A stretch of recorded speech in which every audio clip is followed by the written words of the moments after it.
Hello, guys, gals, non-binary pals, and waterfowls. It's me, Big Mike, and I want to welcome you to another episode of Coffee with Big Mike, the series where I sit down for a chat with some rather interesting and amazing people over a nice cup of coffee. As you may know, I'm now affiliated with Poggers, the amazing popsicle-flavored energy drink mix. Poggers is an awesome drink that is designed to keep you focused and going. It comes in two flavors, Pog Pop and Cream Dream. So if you're looking for that pick-me-up, be sure to give Poggers a go. And if you use the link below in the description and the promo code DuckDaddy, you can save 10% and help my channel. That's 2 ducks with 1 stone. Now fam, I am stoked for today's episode. Joining me today is my damn good friend, math expert, chess master, and fellow Bird Cult member Kitt, the creator behind Adventure with Confidence. Welcome, Kitt, and thank you for joining us today. Hi, Mike. I'm happy to be here with you tonight. And I am so happy to have you here, too. I have been looking forward to talking to you and for this conversation. And so, how are you today? I'm good. It's like a Monday, so I'm super tired from having to go back to work after the weekend. I know, man, Mondays are just the worst. They really, really are. Oh, but before we get too much into this, one of my listeners out there likes to know what we're drinking while we're making these episodes. So, what are you drinking today, Kitt? I'm not a big coffee drinker, so I'm just drinking soda, which I know doesn't really go well with the coffee thing, but I'm just drinking soda. Well, I've had people on my show to drink water, to drink coffee, to drink tea, to drink wine, to drink alcohol, to drink liquor. So, nothing's really off the table. And I'm drinking a nice Robusta from Java Island with some ginseng in it for that extra kick. Now, what really makes this question so interesting today is that the person who likes to know is the person I'm talking to right now. So if you guys have been following my channel for a while, Kitt here is the one who asks this. She always likes to know what we're drinking. So it's kind of interesting to have her here today. Now, I know you. You're someone who I consider to be one of my best friends. We've known each other for quite a while. We like to honk around together on Twitter with the Bird Cult, and we also play chess together. And I endlessly try to match you up with other people. But my fans may not know you. So could you introduce yourself to my listeners? Yeah, so my friends call me Kitt, and I am an extensive Twitter user. I think I'm on Twitter every single day, and I think I pretty much talk to you every single day on Twitter. Besides being on Twitter, I am a high school math teacher. I like to travel a lot and do a lot of handicrafts. And like you mentioned earlier, I also really like to play chess, and so I play chess competitively. And when she says she plays it competitively, that's putting it lightly. She has beaten me almost every game we've ever played except for 2. One of those I won, and one of those was a draw. So, she's like the best player I ever met in my life. And she has I am not that good. You have a lot of talent. You're going to go places. You're going places. Well, not just metaphorically, but also physically as well.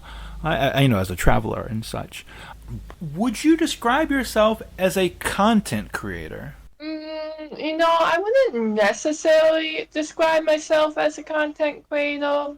Like, I know I'm on Twitter a lot, I'm on Instagram, I'm on YouTube and all that, and I do make content, but I don't necessarily make content for an audience all the time. A lot of times, like all the tweets I make and all the posts and videos, it's kind of just me making it for me and just sharing it publicly.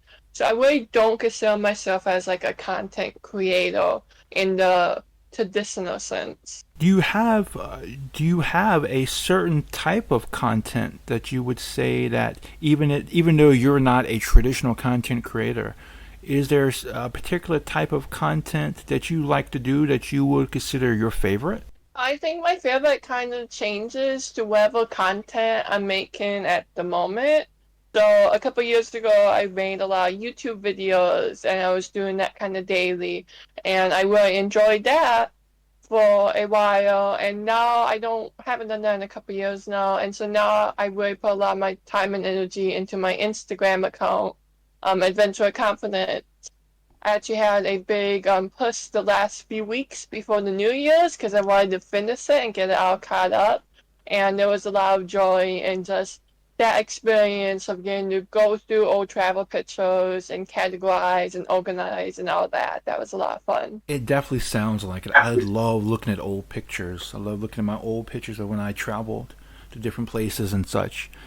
I'm nowhere near as skilled a photographer as you are, but I do love taking pictures myself. But I don't want to get too much into that just yet. I just want to touch on one more thing before we jump headfirst into traveling or discussing traveling. What would you say are your hobbies? Oh goodness, I have a lot. Um, um, I travel a lot. I also collect national poke stamps. So that's kind of in line with traveling. A lot of times I'll go to national parks and I have a big book and they get you a little commemorative stamp. We mentioned before I play chess competitively. I also do a lot of handicrafts, and so I just finished an embroidery project last week, and this week I'm starting to teach myself how to cross stitch, which has been fun. And what else do I do? I also horseback ride every week, which was kind of scary to get into, but it's also kind of an activity that gets me out of the house, but also like some kind of like an exercise activity. And then I'm also getting back into aerial arts. I did that last year for about a semester, and now I'm just starting that up again for this year. What was that last thing you mentioned? Aerial arts. It's kind of hard for me to say. A lot of people know it as circus. It's with the ribbons that are attached to the ceiling, and then you just like do different poses while holding on to them. Oh, I see. Actually, I'm not familiar with that. This is my first time hearing about that. How did you get into that? So I had a friend on Facebook. We're not good friends, but she posted like a showcase of her doing it, and like she's good at it. I am not. But it's kind of like dancing, but kind of in the air, and a lot of people think about it like as circus because you see a lot of the different like trapezes and stuff. That's kind of like circus type of things. And so when I saw her doing it, I was like, well, I wonder if I can do that. And so I looked up a local place that teaches classes, and I did it about a good 6 months last year. When I went to Brazil, I had to stop for the summer, and then I just was too busy to go back to classes until now. Wow, you're quite busy. You are quite busy, I must say. You are a real Renaissance woman, it seems.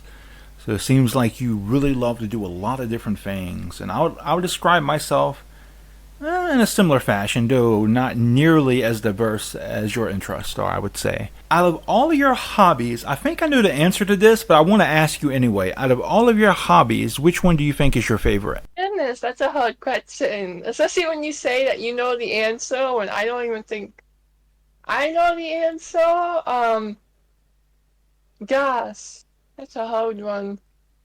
I know like traveling has been like one of my longest hobbies, but it's also I don't know if I'd always say it's my favorite, just because like the other hobbies kind of fit like a different niche that I need in my life.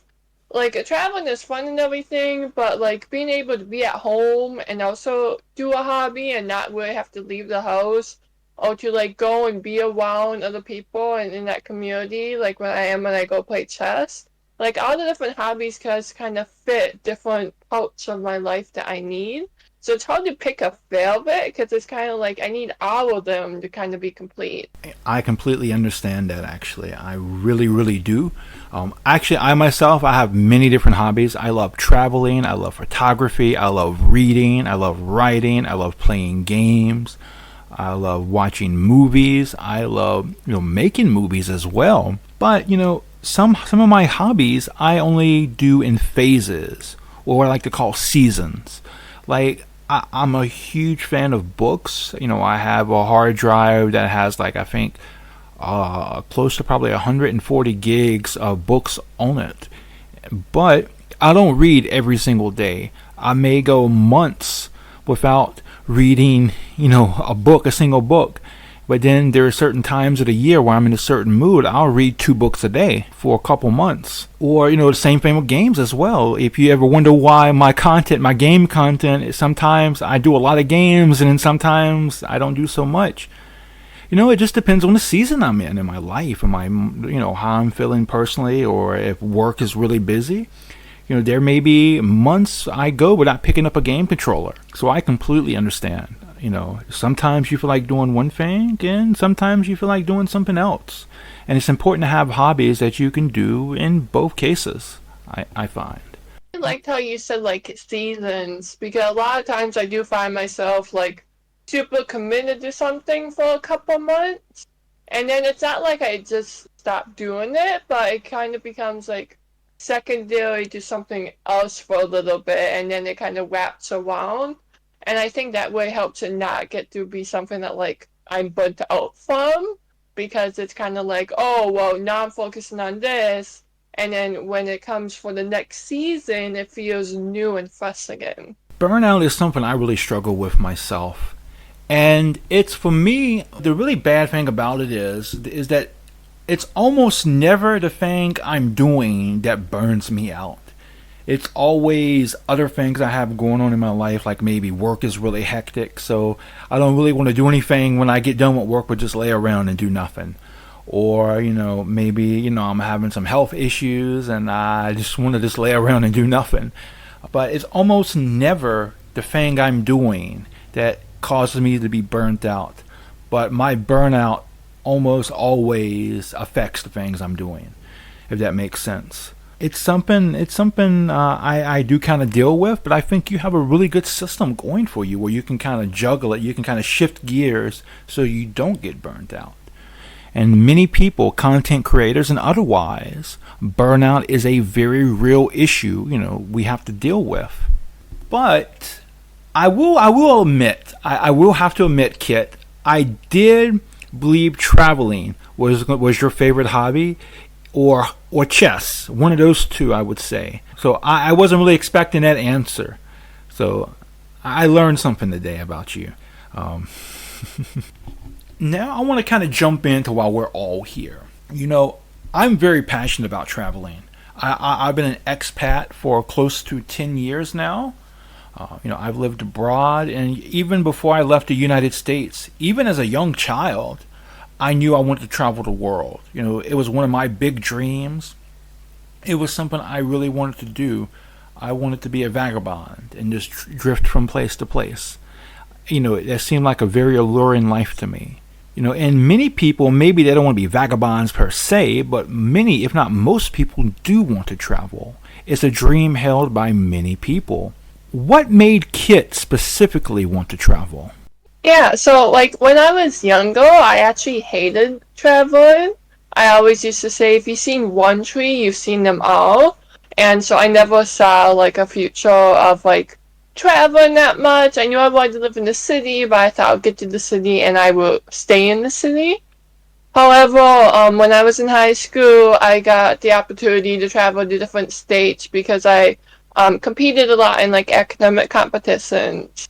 And that really kind of helped me learn how to travel, but also started giving me a new appreciation that there's more out there than just trees.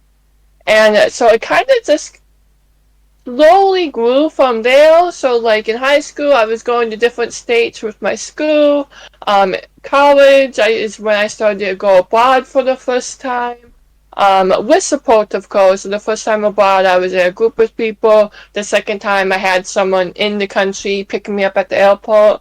And then as I got more and more confident and more and more capable, it was kind of like I started taking the training wheels off and did a lot more traveling independently. So after college is when I actually got my driver's license, and then I started expanding my road trip horizons. And then I started expanding about what countries can I go to by myself, from English speaking to non-English speaking, and it just started progressively going further and further out. And I found that the more I traveled, the more that I realized how much more there was that I wanted to see out there. And so it kind of motivated me. My mom always teases me because at the end of whatever trip I'm on, I'm always planning for the next trip and thinking about where I want to go and what do I want to see. And she's like, you have to finish this trip first before you start planning. But it's always kind of like energizing. And so that's something I really found that I love, and that's a part of me, which if you asked 12-year-old kids, you would have been like, I don't like traveling at all. So it's been really a progression as I grew up. I never would have guessed it about you, actually. I never would have guessed that. I know you mentioned that you used to travel with others, and now you travel independently. However, which do you prefer? Do you prefer traveling by yourself, or do you like to travel with others? Oh, by myself, 150%. Always by myself.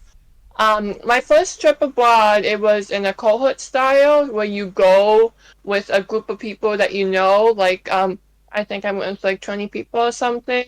And my time I went to college, I had to study abroad. It's funny, I went to the study abroad office and I was like, I don't know where I want to go, but I know I don't want to go with people. Like, I want you just to drop me off in the country and pick me up in 2 months. Which obviously they didn't do that exactly, but we got as close as we could to doing that. And I just much prefer traveling by myself, which I'm a pretty independent person, so it matches my personality anyway. I think I would struggle a lot having to travel with other people at this point. Like maybe a close friend I could do it. Or maybe like when I go places, sometimes I'll spend like a week or so with other people. But I would really struggle having someone with me 24/7 traveling without having a really good relationship with them beforehand, just because there's a lot of compromise and a lot of communication that has to happen with that. That is a really, really good point, actually. A really good point. Good friends, sometimes they make good travel companions and sometimes they don't. Excuse me. I have really good friends who I would love to travel with, and I have other good friends who, we're cool. Sometimes maybe they're like family to me, but I still wouldn't want to travel with them just because our preferences are so different. And there are many things you have to take into consideration when choosing a travel partner. I myself, I excuse me, I have a couple of different dietary restrictions I have to adhere to, but for the most part, I'm really open to trying anything. Now, one of my good friends, he likes only American food. So, he eats burgers, pizza. Maybe every now and then he'll go to a Japanese restaurant or a Chinese restaurant. But he's definitely not going to want to try anything too exotic, too different. And as much as I love them, I know that's not really something I want to be. That's not something I would really enjoy. I wouldn't really enjoy, going to let's say China or going to India or Mexico or Russia and only eating at McDonald's, for example. But no, those some people do that, and there's nothing wrong with that at all. But just from a personal experience, I like to kind of partake of the culture I'm in. So it's very important to know, to if you're going to travel with other people, to make sure you're compatible. And it's not necessarily just about friendship, but it's also about your interests and your likes. So I'm 100% that person eating McDonald's in foreign countries. I am just like your friend. I'm not a big food person, but that's the experience I want. But like I like going to like museums and parks and malls. But other people they want more like beaches and going out to like restaurants and bars and stuff. And it's just important that everyone feels like they get to do what they want to do. And that can be hard. Like there's a lot of compromise involved. And so if you don't love the other person enough to want to compromise with them for the whole really expensive, not that long trip, it can be hard to leave satisfied and not have that much arguing and stuff. That's why I said you always need good communication of this is what I want out of the trip and this is what you want out of the trip. And I think that is a great point. That is a very, very good point to bring up as well. I do believe those things are quite important. And, that's why I kind of caught myself when I went to that example, because I was like, Kitt. I know Kitt. Kitt loves to go to places like McDonald's and such. So that's why I had to throw that disclaimer in there. There's nothing wrong with that at all. There's nothing wrong with that. I do agree. I like history. I'm a huge fan of history. I'm a huge fan of culture. When I travel somewhere, I try to visit the historical places. I love to visit the historical places. I love to visit the cultural places. So some people very close to me, unfortunately, when we travel, they don't like to do that. They like to go to malls. They like to go to restaurants and such. And I don't get me wrong, I do find those things exciting as well, but I like to see more. There's a huge world out there with a deep history and a lot of culture, I really want to explore. So I definitely think, being mindful of who you travel with is very good advice. Now, speaking of traveling abroad, how many countries have you visited, Kitt? I'm going to say 6, but now I feel like I have to count them, because I always feel like I count one. So I've been to Haiti, South Korea, England, Colombia, Brazil, Mexico.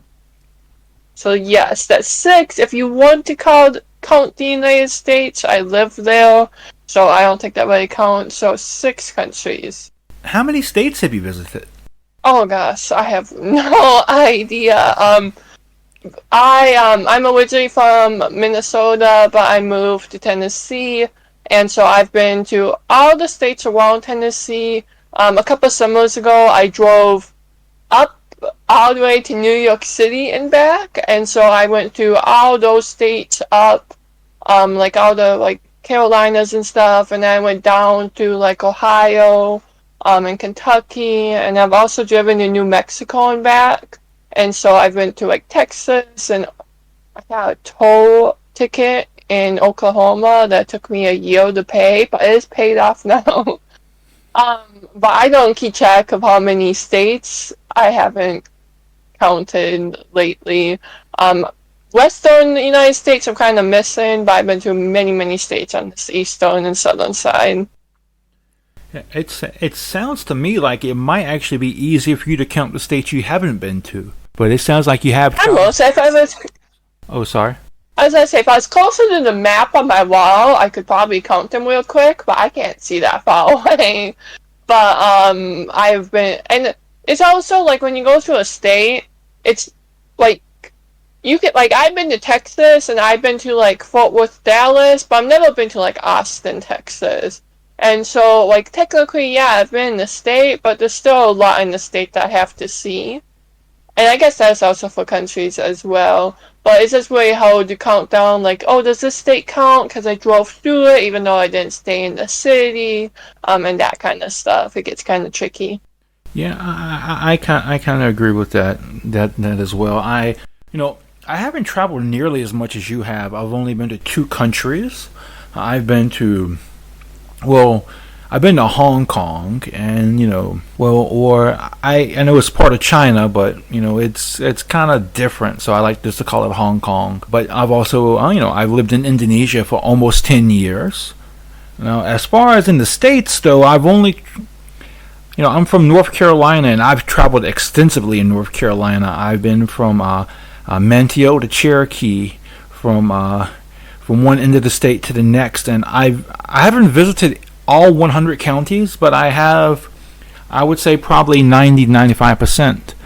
Now, how exactly, or should I count that? Just traveling through, does that count? Or, do you have to actually stop?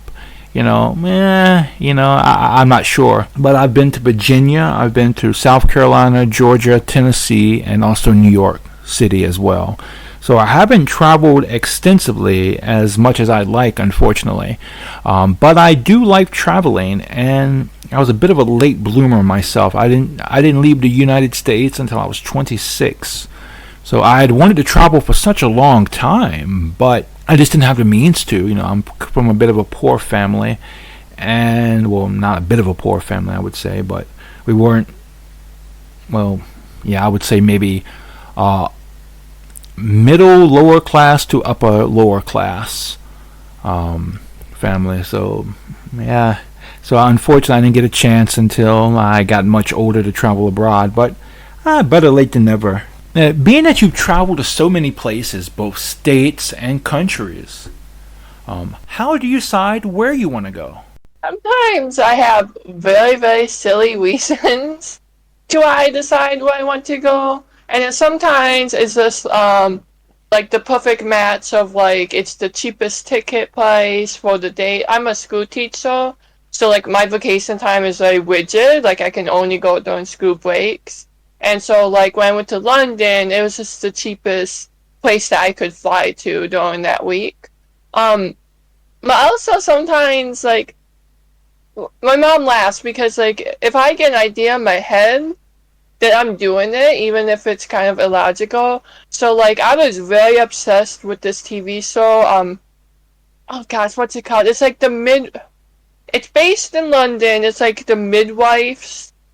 You know what TV show I'm talking about? It's like the Midwives. It's not downtown. Gosh, It's what's not Downtown Abbey, is it? No, it is older than that. Oh, Call the Midlife. Call the Midlife. It's a TV show. It's a drama TV show, and it takes place in London. And I was obsessed with that show. I was reading the book, and so then when I decide, oh, I want to go someplace for a break, I was like, I want to go to London and see the Docklands in London. Which is that a good reason to go to London? Maybe not. But that is kind of where I got in my head that I want to go there. Other times, a lot of times people suggest places to me. So, like, when I saw the mountains, and I think it's in North Carolina that has the mountains, or South Carolina? North Carolina. Okay, a lot of people from Carolina are probably mad at me right now that I did not know that. But when I seen the mountains in North Carolina, I fell in love with them. And one of my Twitter friends was like, oh, if you like mountains, you should come to Columbia, because we have the mountains. And I don't think he thought I was actually going to do it. But I actually did do it. And I ended up, the thing is, sometimes I tell people before, if I go someplace I know people are, sometimes I just show up. But I was just like, oh yeah, I'm going to go see your mountains. He's like, I didn't think you actually going to do it like a year after I told you so. And so it's kind of like a mixture of like ticket prices, my comfort. I really want to drive to Phoenix because I have family in Phoenix, and I only made it as far as New Mexico last time before I had to turn around to get back. But just kind of little things like that where I get kind of like a general idea of where I want to go, or like someone said something and it like got in my head and I can't get out, and that's kind of where I decide where I end up. As somebody who knows you, I can definitely tell you, I can definitely confirm that when Kitt gets an idea in her head, it's gonna happen. It is 100% gonna happen, just as sure as the sun is gonna rise from the east. And it happens really quickly. Like if I get an idea in my head, Brazil, I waited like it's like 7 years before I went to Brazil from the time that I was like, I want to go to Brazil. But every other country is like, I get the idea, it's stuck in my head, and then like, pretty much like, it's the next thing on my to-do list. So the next opportunity I get, that's where I want to go, or that's what I want to do. And so it's kind of like, I'm not just having this big grand idea that, I want to do this someday. I'm always like, well, why not now, or why not next year, and kind of getting the plan in action right away. Would you consider yourself a backpacker? Not necessarily. So I do travel with a backpack, which is why this question made me laugh, because like, how did Mike know? I do travel with a backpack, but when I think of backpacker, I think of like a different like travel lifestyle than I really am. So I think of like staying in hostels and a lot of like street food and really getting immersed in the culture that way. Whereas sometimes I do stay in hostels, sometimes I do stay in hotels, but I'm not necessarily kind of like out in the nature a lot. So something you notice of, I'm a city person. Like I grew up in the country, but I love the city. And so whenever I travel, I'm traveling to the big cities. I'm spending a lot of times, I love walking around malls. So I'm spending a lot of time in malls and sometimes in markets and museums. And so it's not necessarily that exact same like super low cost kind of travel mindset that's really kind of friendly, talking to people, getting to know the locals. That's what I think of when I hear backpacker, and that's not necessarily what I'm always doing when I'm traveling. Yeah, I think that's a pretty good assessment of backpacking actually. Most backpackers, they tend to travel long term, and so they try to make the most of their trip and their budget. And in fact, one of the things that kind of got me into traveling was the idea of backpacking. There was a great book I read right after I got done with university called Vagabonding. The art of long-term world travel, and it really broke down the philosophy behind it. And so essentially, you try to make your budget last as long as you can, within reason. And so there are things you do, there are things you try to avoid. Most more often than not, you try to eat local, street food. You try to avoid the touristy areas as much as possible, and not just for economic reasons, but also to try to get like a more authentic taste of the culture there. And so I do think your assessment of it is a really good assessment. I'm not so sure I would consider myself a backpacker anymore. And maybe at one time I was, but I guess after staying in one place for so long, I guess you can't really consider yourself a traveler anymore, but more of a resident. A lot of backpackers do love nature. Now, I'm a huge fan of nature. Like being from North Carolina, I'm a huge lover of our nature. And I believe we have in North Carolina the best natural places in the country, and I am willing to die on that hill. I am a proud North Carolinian in that regards. I grew up, and even my time in university and after, I spent a lot of my free time walking around in nature with my friends, walking out in the backwoods around local parks and stuff, or even just in remote areas. When I came here to Southeast Asia, completely different story. I've never really went out into nature here, and I don't feel really comfortable going out by myself in nature here, if that makes sense. There are a lot of things I'm not familiar with here. Like back home in North Carolina, I'm familiar with the snake lore. Like I know in North Carolina, a black snake isn't poisonous, a green snake isn't poisonous, a brown snake isn't poisonous. But here, those color snakes are quite poisonous. For example, I know what poison ivy looks like, poison oak, so I know to avoid that. But I don't know the dangerous plants here I should avoid. And so I would love to go out into nature here, but I don't really have the confidence to do that yet, and I'm not so sure I'm ever going to, at least alone. So long story short, most backpackers do love nature. Maybe I'm a backpacker now, maybe I'm not. I don't think I am anymore, but and I do love nature. I'm a bit of a coward when it comes to local nature here. Yeah, I like nature. I am like disabled, and so a lot of hiking and that kind of stuff's kind of off the table for me. And so that's why, like, when I go places, usually I go places independently, but there's been a couple of times when it's like trying to think, like when I went to Kentucky, they have caves there, and I've always wanted to see the caves. And so for nature like that, like I'm just not gonna go jumping in some caves by myself. That's the type of situation where I would do like the more touristy and like find a tour group or a guided experience kind of like that to be able to interact with nature safely. Because getting lost in a cave does not sound fun. No matter how much of an adventure that would be.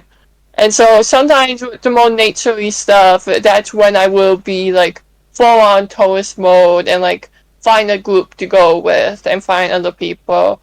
Just for like the safety and then the also like to make sure that like I'm being respectful of the area and that I'm not getting myself lost somewhere without cell phone reception. I definitely agree with that. I think I would love to visit caves one day. Definitely not by myself though. Too many things can go wrong, and I'm kind of a magnet for stuff to go wrong. If it can go wrong, it's probably gonna go wrong for me. So I wouldn't really want to put myself in that situation by myself, but I would love to go on a group tour or something of that nature. What was your first trip abroad like, Kit? Yeah, so my first trip abroad, it was a group trip and it was to Haiti. It was a short-term mission trip, which I wouldn't do now, knowing what I know about short-term mission trips. But as a first trip abroad, it was highly structured. We were in a group, had guides with us, and so it didn't really have like the freedom to like adventure and that kind of stuff. And I don't even think they let trips go to Haiti. As far as I know, I don't think you can go to Haiti right now from the United States. I think the travel advisory is too high.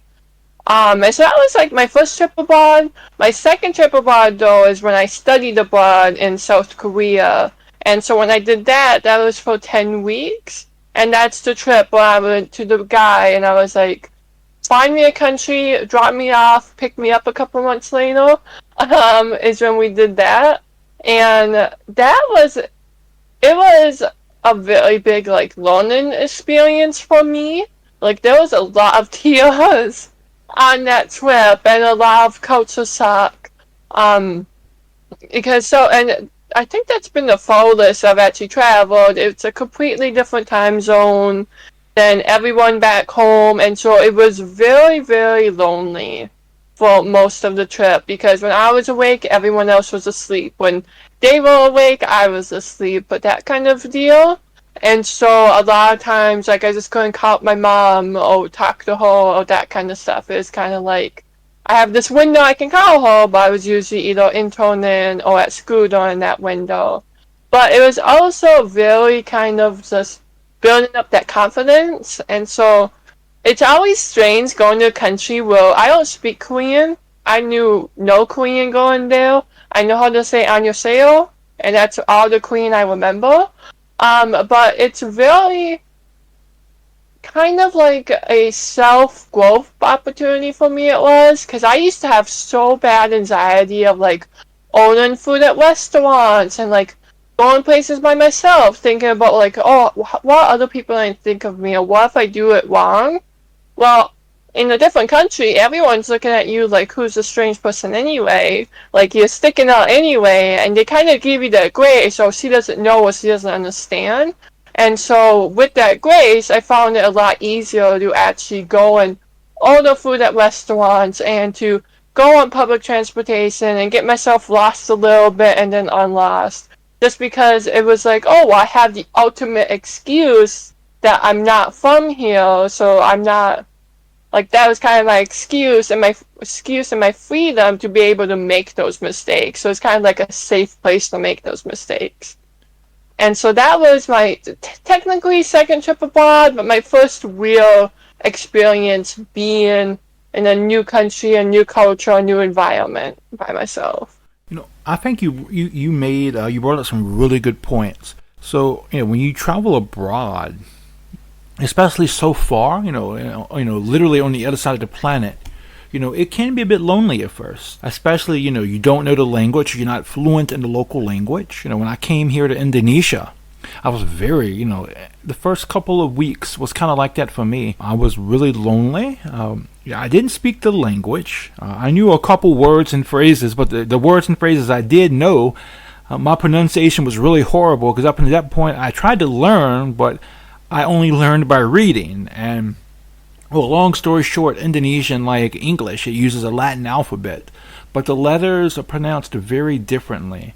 Like the C in Indonesian doesn't make a ka or sa sound, it makes a cha sound. And so all the C words I learned, I was pronouncing with a K and not a cha. And so, yeah, many people couldn't understand the little Indonesian I did know. Now, fortunately, I don't think my situation was quite as bad, being that I'm from the eastern United States. So there's a 12-hour difference or 11-hour difference, depending on the time of the year. So, I could wake up in the morning and before my day gets started and talk to my family and my friends, or, when my day is ending, their day is starting. So I could call them then and maybe talk for a few minutes, but it was a bit lonely. But I will say that if you're traveling abroad, one really good piece of advice is to develop a sense of humor. Be able to laugh at yourself. You're going to make mistakes. Everybody makes mistakes when they travel abroad. And we're going to get to this more in a bit. But I just want to say it's also a great opportunity to learn a new language. And you're going to make mistakes in regards to culture. You're going to make mistakes in regard to speaking a language. And that's okay. Learn to laugh at yourself. I'll give you a great example of this. So I really love the local food. I love Indonesian food. I love Japanese food, and many of the dishes here are served with peanut sauce. Now, peanut sauce in Indonesian is sauce kacang. Kacang means peanut, and sauce is sauce. However, when I first came here, I got my vocabulary for peanut and cat mixed up. Now, cat in Indonesia is kucing. So we would go to restaurants, and I would ask for, I would want extra peanut sauce, and I would say I would want sauce kucing, and the people would look at me. He wants cat sauce. Like the fuck's wrong with him?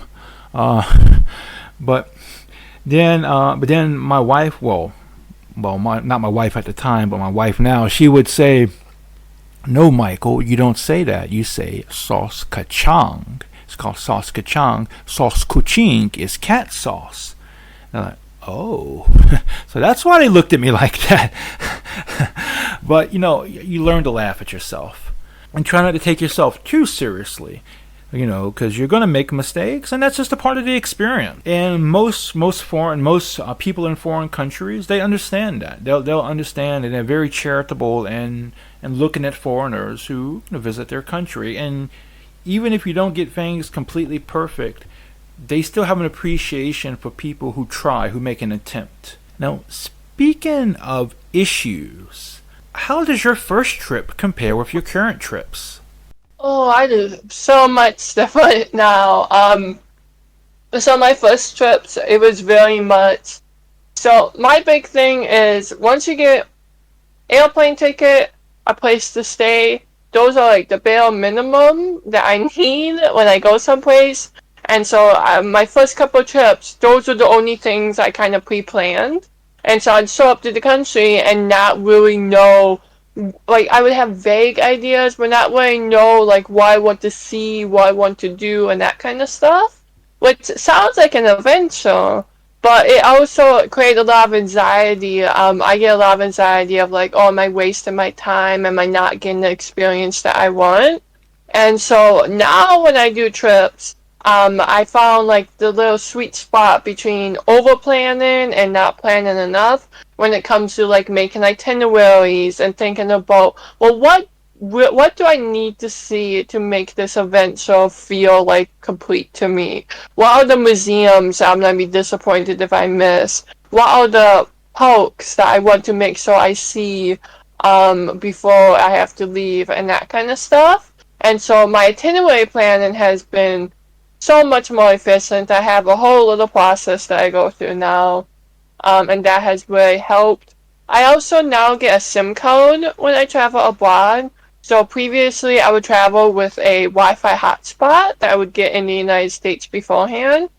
But it is a lot easier and a lot cheaper to get a SIM card in the country. The only thing about that is that when you land on the airport, that's the scariest thing is always landing at the airport and having to get to your hotel, because you have a phone that doesn't work, and you might not speak the language, you might do, but then you need to like find a SIM card, or hope that airport has Wi-Fi, or hope that taxi driver doesn't overcharge you. had a taxi driver overcharge me 5 times once in Brazil. Was not a good time. So that's always the scariest part. But I've gotten enough confidence in myself that I don't feel like I need to travel like a Wi-Fi hotspot. Those are the two big things. I'm also much better at packing though. I do travel just with a backpack. I'm not bringing those big suitcases. They're heavy and the wheels never seem to work. And just packing the clothes, the essentials, knowing what I need to bring from home versus what I can buy there. I always forget something, but not forgetting something that I can't buy at the place has been really helpful in just like reducing how much I have to carry and what kind of stuff that I need to bring with me. And I will touch on that, what you said earlier. When you land at the airport, that's a very scary situation. That is a very scary situation because you have no way of communicating. Unless you lock up and there's Wi-Fi there, or you're able to locate a SIM card. For me, going through customs was a bit scary. I didn't do anything I shouldn't have done, but I'd read online any customs can turn you away for any reason whatsoever, and I was like, oh man, what if I spent all this money to come here and I get turned away? But it's not something that most people worry about. It's not something that commonly happens. But it's just me thinking, oh, all these bad things always happen to me, so this is something that could happen. So, but it really wasn't too much to worry about. But the real issue was what you touched on. Once I got through customs, what I'm going to do next, how am I going to meet the people I'm supposed to meet? How can I contact them? I can't call them. And, payphones are becoming, now payphones are extinct almost. It's very hard to find one out in the wild. So, even if you need to talk to people, how can you contact them?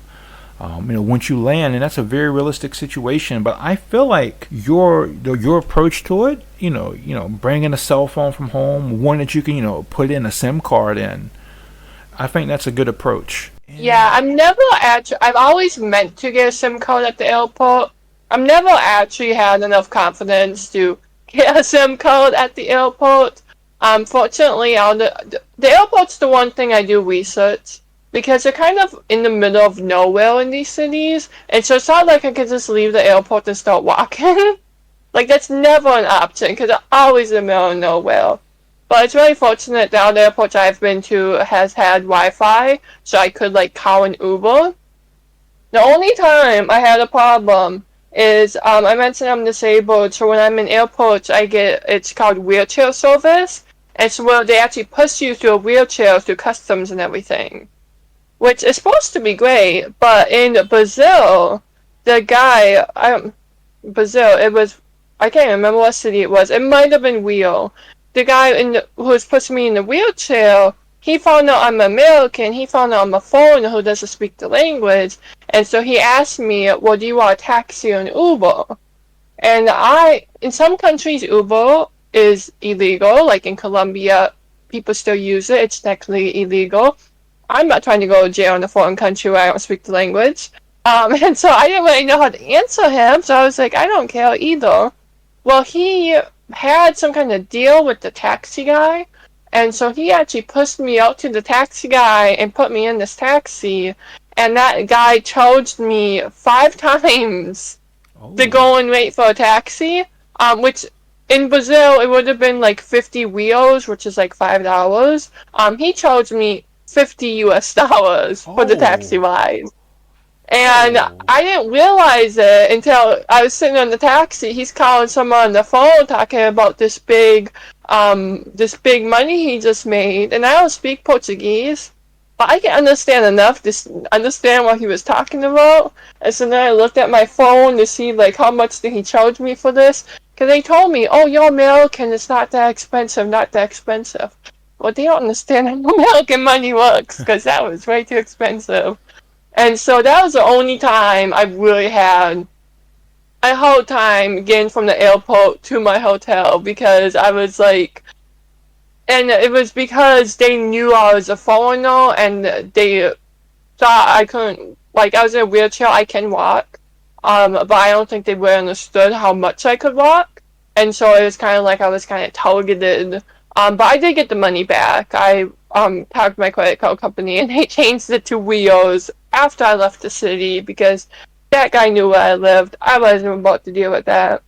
Um, but that was the only time I really had trouble getting from the airport to my hotel because that's one thing I will research is how do I do it? What public transportation is available? Is ride sharing available? How much does a taxi cost? And that kind of stuff because that is scary. And you have all your like you have your big book bag, and so when you're all in public, like you're kind of like a target. People know you're a foreigner. They know that you like out from there, and so it's like the fastest I can get to a hotel and like put my stuff away, the better.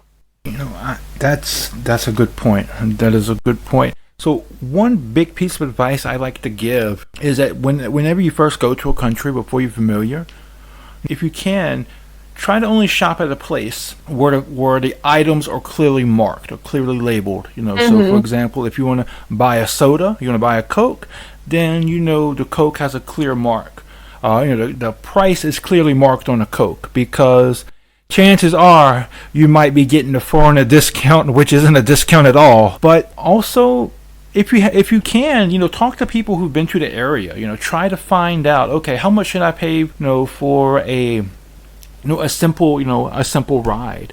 Like here in my city I live in, or not just my city, but all across Indonesia, you'll find public transportation. There's kind of like these mini little vans called angkots. You just pay like a small fee. It doesn't matter where on the route you're going, but it is a certain route, so you just can't go anywhere.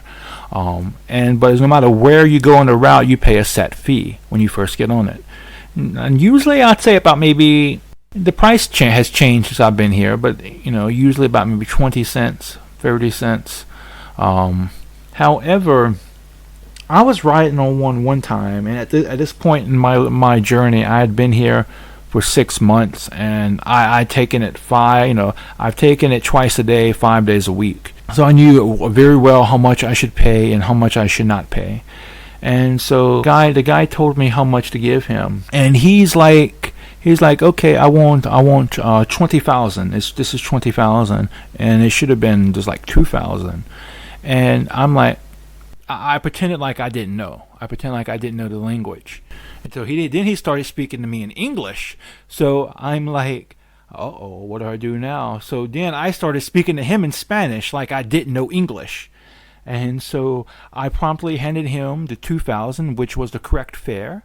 And then I said, gracias, and I walked away. So it happens. Now, fortunately, most of the people I came in contact with here, most of the locals are very honest people. They're very good people, very hospitable people. However, every now and then you will come across somebody that will try to take advantage of you. And so you do have to be aware of your surroundings.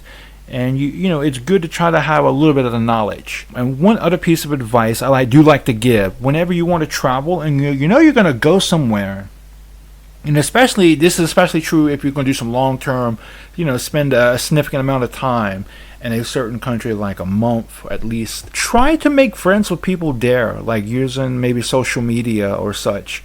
Maybe they're expats from your country living there, or maybe they're local people that are living there. But try to have friends there and try to talk to them. Try to get a feel for the prices and such. It really will save you some money, or it may save you some money, and it may prevent you from getting taken advantage of. Everybody makes mistakes when they start traveling. Now, some are bigger than others, but all are chances for us to learn lessons as travelers and to grow. Now, what do you think was the hardest lesson you learned from your early trips?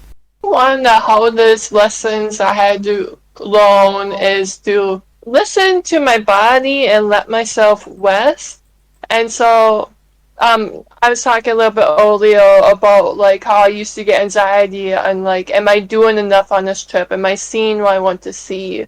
And in my older trips, I would kind of beat myself up if I didn't get up and going, and if I wasn't up at 8, going from 8 to 5 or whatever, and seeing everything possible I could see in the day.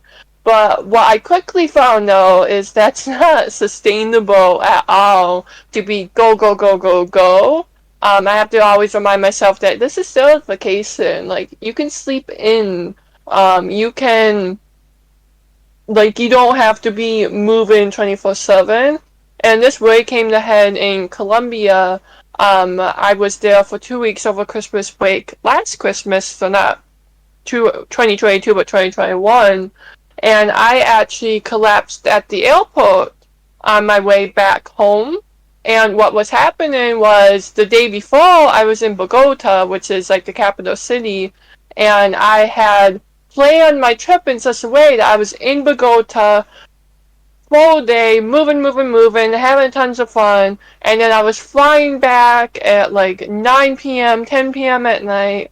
I almost missed my flight. I didn't get a chance to eat supper, barely had a chance to eat lunch, and then I was up at 8 in the morning the next day, ready to get on my flight back to the United States, missed breakfast. I had to go see my favorite place in Medellin before I leave, so skipped lunch to go see that. Went back to my hotel. The hotel lunch was closed, so I haven't eaten in like 24 hours at this point. I've been up and moving.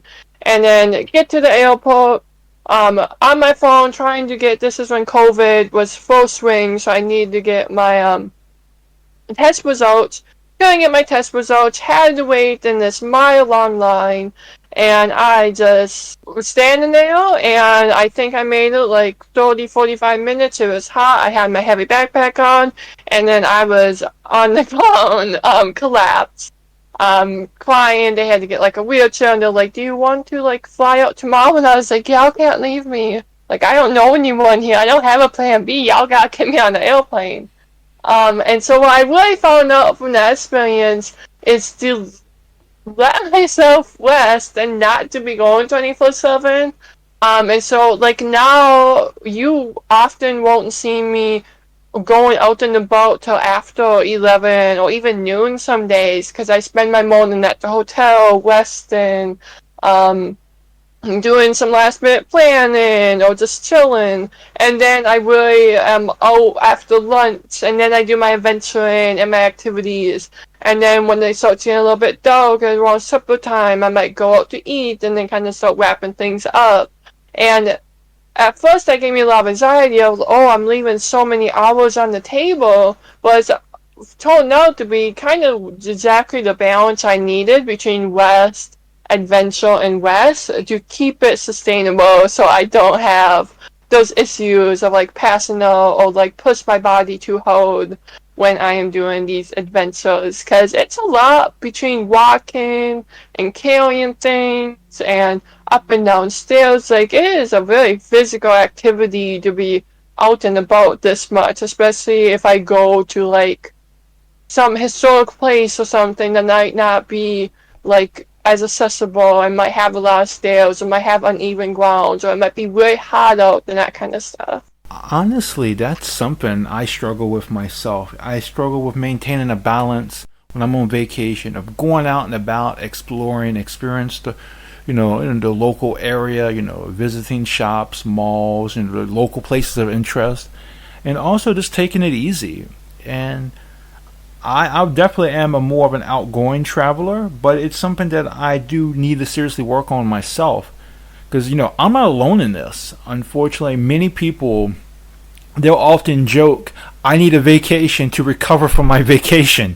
And it's a very realistic issue. And unfortunately, I don't really have any advice here I could share because, again, it's something I struggle with myself. But it seems like, you found a pretty good system that works for you, though. And the thing I have to stop doing is I will fly home and I will get home midnight on a Sunday night and have work at 8 o'clock Monday morning. Oh. And I know that's a bad idea every time I plan those flights, but I still end up doing it. One of these days, I just have to tell myself, no, you're flying home Saturday so you can be in the United States for 24 hours before you have to go back to work. Because that turnaround is always rough because you're waking up and it's like, I'm jet lagged, I want food, my apartment's a mess, and now I gotta go to work, and it's always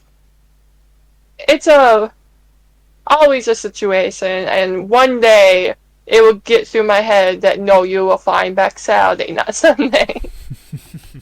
I am a bad procrastinator myself. I'll be honest with you. I always like to put off what I can do later until later, especially when traveling. So I don't travel very much, but once or twice a year now, I will travel to another city, and we'll usually spend at least a day, the night there. Oftentimes a couple days there, and I try always wait till like okay the last possible time before us to not before us to actually leave, and I'm not sure if I do that because I'm lazy, though that is a realistic possibility, or if it's because I love vacation. I don't get too many vacations, so I squeeze every little drop out of it I can. But I do see myself in a very similar manner. Can you walk our audience through how you prepare for your trips? Yeah, so once I get an idea of where I want to go, from if it's in the United States or abroad, the two big things that I always need is if it's abroad, the plane ticket. That's always the most important. First thing I'm looking at is how much is it going to cost, what is like the plane schedule looking like. I always just use Google Flights and I pick the cheapest one, not have a 15-hour layover or something crazy like that. Although I did do a 12-hour layover once, I got to experience Dallas, which was exhausting but fun. And so I kind of start looking, making sure it works with my dates, because as a school teacher, I have really like strict. I have to be back by this day, because at least in Tennessee, if I don't work the day before and the day after a vacation, I don't get paid for that whole vacation.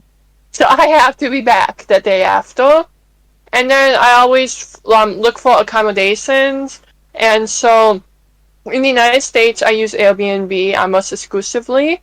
I will do very sketchy hotels, so I prefer a Airbnb, just like a private room in someone's house. But I'm always on there looking, trying to find a place that has free parking and self-check-in, that the people look chill in. When I go abroad, I usually use Booking.com and I try to find a hotel, but I will research the neighborhoods. And so I use Reddit and I look up what neighborhoods are safe for tourists in Mexico City or in London or wherever, and use that to kind of put my search in that area only, because I just want to make sure I feel safe while I'm sleeping. Once I get those two things out of the way, then I kind of um I'm going to my itinerary planning, and so that is when I don't do an itinerary where it's like every hour of this plan. What I do is I kind of look through and I think, okay, what do I need to see in this city to be satisfied? So I'll go through like the first page of Google and write down everything that looks interesting, put it on a map, and then kind of group things together, and then kind of do like some prioritization. And so, like, my itinerary might look like Monday, I want to go to this museum and this park and this mall. And that would be the whole itinerary. Won't have times. I might put, like, this is how much it costs, so this is when it closes. But it gives me enough structure that I feel like I'm doing what I want to do, but also enough freedom to where, like, if I want to skip going to the mall, I can skip going to the mall. I really try not to get like time ticket things, which is really hard during COVID because everyone loved those tickets. But I really try not to do that just because I don't want to feel like I'm rushing myself and pushing myself through things as to get through them. I really want to kind of take my time with that. And so those are the big things that I do when I am preparing for a trip. I pack last minute the morning of. I throw things in my backpack. I never pack enough dresses. Packing is not my expertise. I just throw the clothes in the backpack and hope it's enough. And then I do, if it's an abroad trip, I do research like airport, who are the SIM card carriers. When I was in Brazil, I need to get like a social security number for Brazil to get a SIM card, and so that's some little pre-planning I had to do. But besides that, I kind of keep it with the flexible and enough structure. But I've really kind of refine what I need to do, because I know if I tell myself I need to do all these things, it's not going to get done. So I kind of to think about what do I need to do that make the biggest impact on making this a good trip. I do think that is a great system to use, especially how you group your daily activities together. So, for example, you'll take, let's say you want to go to the park, you want to go to a park, you want to go to the mall, and maybe you want to go to this cafe, and you'll group those things that are close together. Those things are close together, so you can group them together. And you have a general idea of the cost and the closing time, but not a set time. And I think I like that actually. I like that a lot, and I try to do that. I try to do that as well when I'm traveling. Like I haven't traveled yet, very extensively as much as I'd like, but my dream trip is to a city called Jogja here. It's the Javanese capital, or the capital of Javanese culture. And that's always my dream trip. And I kind of have this dream itinerary I would like to do. And that's more or less of how I went about planning it out. So, these things are close together in this area, so we'll spend this day here. And no set time or whatever. And then these things are in that area, and so we're gonna, we'll spend a different day doing those things. And I think that's a really good idea. I figure it's much better to have things to kind of group things together in a geographical location as opposed to trying to stretch and go to different parts of the city in the same day. And also giving you a chance breathing room so you can actually sit down and enjoy. Like one of the things I really hate, and if you ever eat with me, like you ever have a meal with me, you would never tell by the way I eat because I'm kind of a fast eater by nature and not by intent. But I do like to enjoy my meal. When I go to a restaurant, I like to enjoy my meal. I like to enjoy the atmosphere, the environment, especially if it's a good view. I'm a really big sucker for a restaurant with a good view of the city or a good view of nature. And so I don't like to feel like I'm in a rush. I like to kind of take it all. So I do feel like you have a great system there. Yeah, and I developed the system. 'Cause one time I went to a city, and there was like, I don't remember what city, but there was like, oh, actually I think it was Atlanta, and they have like Coca-Cola World, and then there's a very good museum. I think it's on human rights, but it might not be. That might just be an exhibit. And then they had a something else there. But I didn't realize that all those museums are right next to each other. Yes. And so when I planned the trip, I was going to Coca-Cola one day and then across the city to a puppet museum. And then the next day I was going right back to the same place to go to the Human Rights Museum. And it was just a waste of time and parking to have to go back and forth. Whereas if I would have done them next to each other, it would have been a whole lot stressful. Because when I went to Coca-Cola, it was like Coca-Cola World or something. I was really rushed because I had a time ticket to the puppet show at the Puppet Museum. And so I kind of had to zoom through it, and I didn't really have the best experience. And so that's when I started I will actually pull up Google Maps and put on Google Maps everything that I'm thinking of going to, so I can actually see it on a map. And that way I can see, oh, these places are right next to each other, because sometimes when you research those things, it's not very obvious all the time. Honestly, I loved Atlanta for that very reason. There were so many things so close there together. I took a weekend trip to Atlanta when I was a senior in university. Me and one of my exes at the time, we went down to Atlanta and spent the weekend. And first we had went to the Coke factory. And it's very nice, very wonderful place. If you ever get a chance to visit Atlanta, I would highly recommend it. What's really cool is at the end, you get to try all these different kinds of Coke products from around the world. And you get a glass bottle of Coke to take home with you. And then... That's the exact same place I went.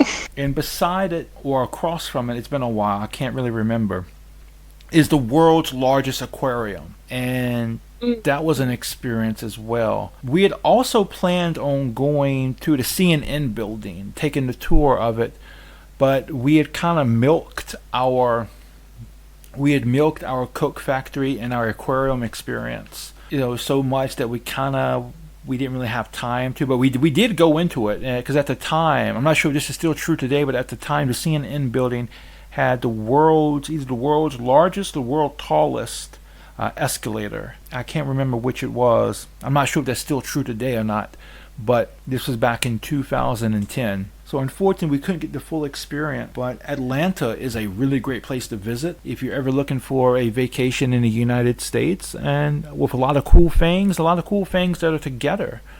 Now there are some other interesting sites in Atlanta that aren't there. I forget the name. Of the author. My ex at the time, she was a really big fan of the movie and the book Gone with the Wind, and the author who wrote that book, her house is there in Atlanta. It's still there today, and you can go take a tour of it and such. But a place like that. Oh, I'm sorry. As I say, I will say, I refuse to drive through Atlanta ever again in my life. It is so scary to drive through that city. We did get lost. We went to a museum. We went to a museum in like a science museum because we wanted to see. She at the time she was studying marine biology, and so that's why we went to the aquarium, and that's why we also went to this natural science museum. But the Natural Science Museum also had an IMAX theater in it, and at the time they were showing a documentary on the history of Arabia. And for those who don't know, I studied philosophy and religion when I was in university with a concentration in Middle Eastern studies, and so I was very much interested in seeing that. Unfortunately, we had a time ticket, so we had to be there at a certain time in order to see the film. Now, we got lost in the middle of Atlanta, and it was a unique experience going through inner city Atlanta. I will say there was a lot of graffiti, but I very much enjoyed it. The graffiti I saw in Atlanta, it seemed very different from where I'm from in North Carolina. Whereas in North Carolina, well, where I'm from in small town North Carolina, you'll see like graffiti that says "oh fuck so and so" or gang symbols and stuff. Like there, you'll see graffiti, but it seems like it has a much more significant purpose there. Like in Atlanta, like, oh, such and such died, so this is a memorial to that person, or this was unfortunately, there was a tragedy here, or something about history. I'm sure there's probably other stuff there as well. But it is a big city to get lost in. It is a very big city to get lost in. I've heard some call it the New York of the South.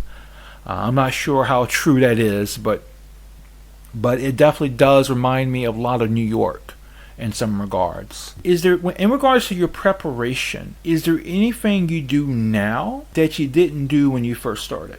The planning I didn't do when I first started. When I went to London, I had no itinerary at all, no plan. And so that is completely new. I also, let me think. I do a little bit more research into like the neighborhoods and just making sure that I'm actually in like a safe place. Well, a place that I feel safe. I do try to stay in the more touristy type of neighborhoods. Just because I don't want to do the research like street by street to know exactly which hotel is good to stay at and which one's not. But besides that, not necessarily. Not necessarily. It's mostly just a little more preparation. I used to spend a lot more time getting packed. Like when I went to London and I packed my clothes, I didn't know it was that cold in London. I didn't think I saw the sun the entire time, and so I packed one jacket with me.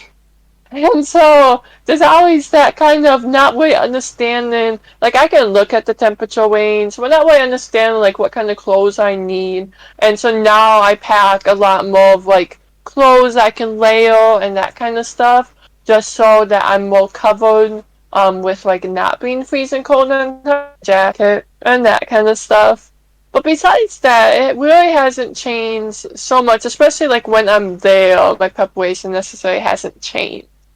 It's just that I do a little more planning beforehand. That is something I kind of wish I would have done more of myself. You know, Indonesia is a tropical country. And don't get me wrong, it's very hot and very humid. And when I first came here, walking off the plane was like I walked into a brick wall. That's how heavy the humid was. Pretty much like North Carolina in the summertime, I would say. Only maybe a bit more humid. But I live in a mountain city, and at the time, it felt much more pleasant, a bit cooler than the city I flew into. But I forgot to take into consideration, at some point in time, because I knew I was going to live here. I knew I was planning on spending the rest of my life here. I forgot to take into consideration, at some point, my body is going to adjust to this. So back when I was in the United States, 60 degrees Fahrenheit, that was comfortable to me. That was a perfect day. Not too hot, not too cold. Very good weather for me. Very pleasant, I would say. 70 is better, but 60 is still pretty good. However, after being here in Indonesia for so long, that's cold. That's quite cold. And though we do live in a tropical country, Indonesia is very much a tropical country. I do live in the mountains, and so a couple times, well, not a couple times, but maybe a week or two out of the year, we do have a winter, and it'll get down to maybe 45 degrees, 45 degrees Fahrenheit or 15 degrees Celsius. So that's quite cold, and even 6 degrees now is quite cold to me.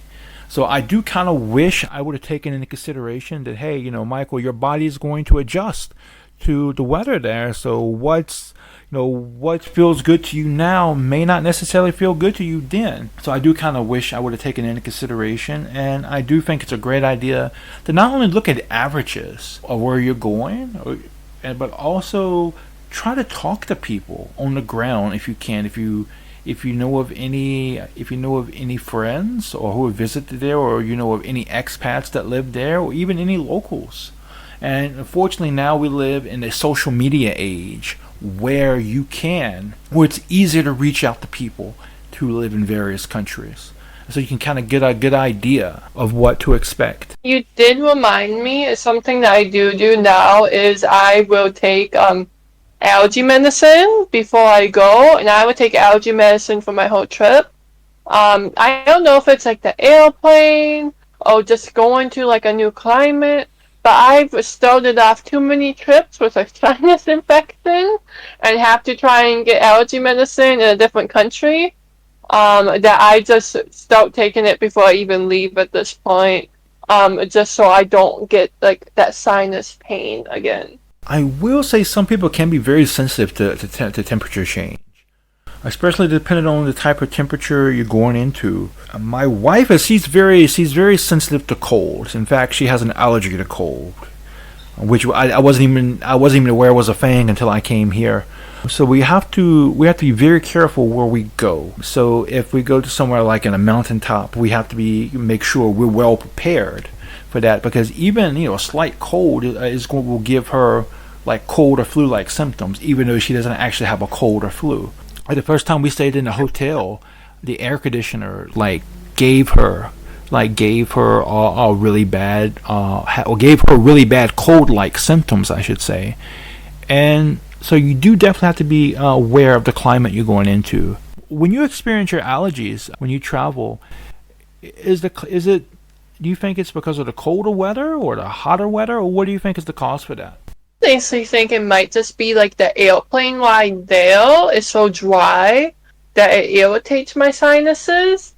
And then when I get to the location, because this is usually when I travel to Latin America, I've gotten there and I've just had super bad like pressure behind my eyes and my sinuses, and it started on the airplane.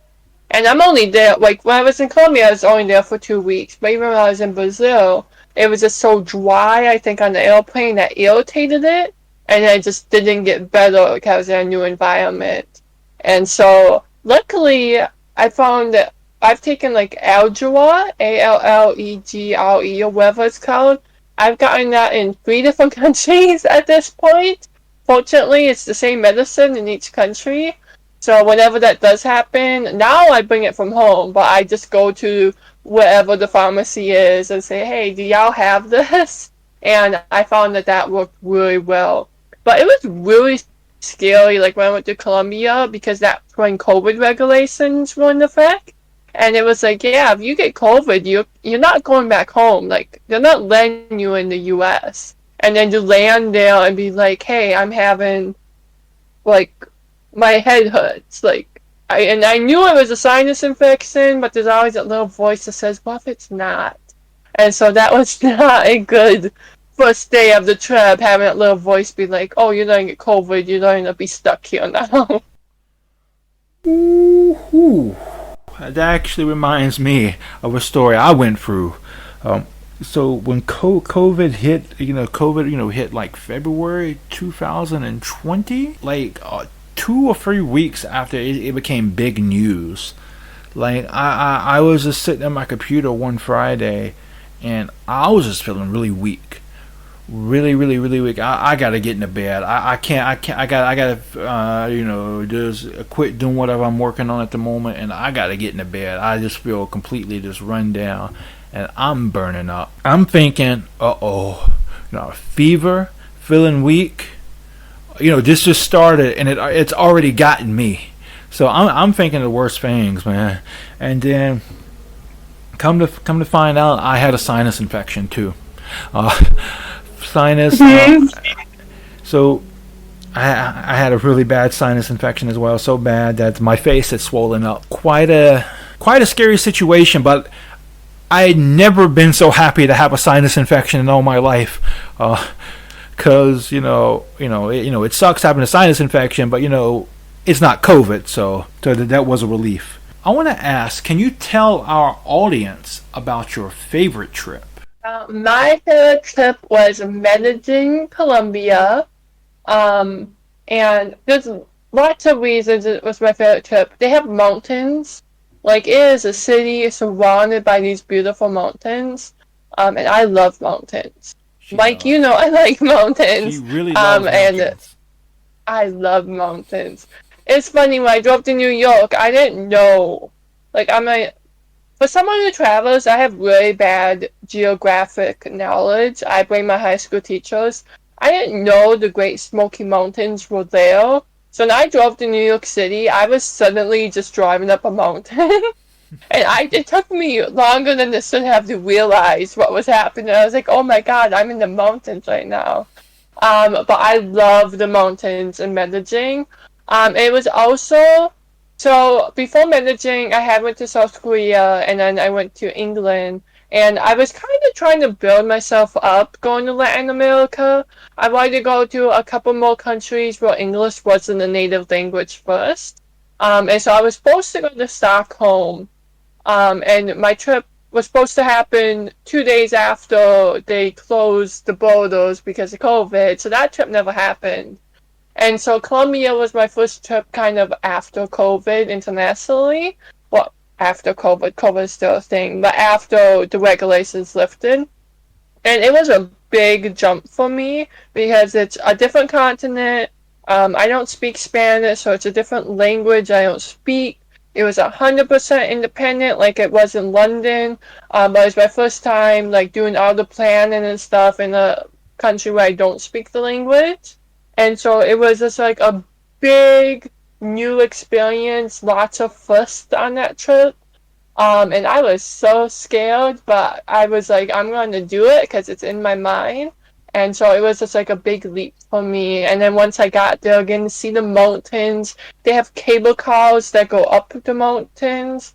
And it was just a fun, learning experience. I got to meet up with one of my Twitter followers in Colombia, which was, I think that was the first time I met someone internationally off of Twitter. I have since, but that was like my first time. So that was a fun experience. And it was also just an adventure. It was the first time I made like an itinerary. And so it was just an adventure to get to explore in a more structured, but also have a little freedom in the way. And so I just I loved Medellin, and I had a great time. And so I loved the countries I went to after. I loved the cities that I went to, but that just because it was that big first trip in a non-English speaking country, first trip in Latin America, like a lot of first, that's why it's one of my favorite. Now, I want to kind of shift gears a bit, and I want to talk a bit about adventure with confidence. So, what inspired you to make Adventure with Confidence? So it was actually my 25th birthday. And my birthday is on Thanksgiving, so everything's closed. But for my 25th birthday, I drove to Oklahoma. I went to Tulsa. And then I got there and I was like, what am I doing? Everything's closed. And I wasn't about just to sit at my Airbnb alone on my birthday doing nothing. And so what I ended up doing is I ended up driving around the city, and my goal was to take 25 pictures of the top 25 things in Tulsa. And so I was going to like monuments and statues and parks and things that you wouldn't necessarily make a trip out just to go see, but things that like are still like cool to see, or like or special, or like are unique to the city. I didn't get to 25, I got to like 10, but that really made me appreciate just like the memory that a picture can hold. And because before that, I didn't really take pictures that much. I was very much the type of person, like, you will rarely see pictures with me in them. I hate taking pictures of myself. I do it, or else my mom yells at me. Um, but I rarely take pictures of myself. But I found that getting to take the picture of the place, or the art piece, or the location, was really actually like meaningful. It wasn't just like, oh, I'm taking a picture of being a tourist. It was like, oh, I have this memory, I have this inspiration. And so I started to look at a way that I can kind of like categorize and share these pictures. And that's when I was like, oh, Instagram. And I've never used Instagram before. I barely use Instagram now. But that's when I was like, oh, I can make an Instagram to post all my pictures on. And so that's really when it started. And I'm not a perfectionist, but I'm a completionist. And so I ended up going all the way back to 2013, my first trip that I had pictures for, and I make little albums for each place that I kind of visit. So if I visit a museum, I make a little album for that museum. If I visit a park, if I visit a neighborhood, and in that album, I pick the top 9 pictures that I take. And I find that, like, through that process, I get to kind of relive the memory, but it's also something that I actually go back to and look at, versus just, like, my Google Photos with my thousands of pictures. Like, I never scroll through those. But I will go through, and I will look at that museum and look through the top highlights of it, like, for inspiration and that kind of stuff. Like, I just did an art project a couple days ago, and it was inspired by a picture I took at a museum in Dallas. And I remember that picture because I put in the album. And so after that trip, that was like a year and 2 months ago, after that trip, I've been taking a lot more pictures, and then afterwards I'll sort through them. And I always try to just be like, okay, what's the top 9 things, because Instagram has a album limit of 10 pictures. I'm always like, what is the top 9 things that I want to look back on about this place or this location? And I always take that in consideration, or else I would take pictures of every single thing, and that is not a good idea. That is something I kind of struggle with as well when I go somewhere. I always love to take pictures, and I always take too many pictures.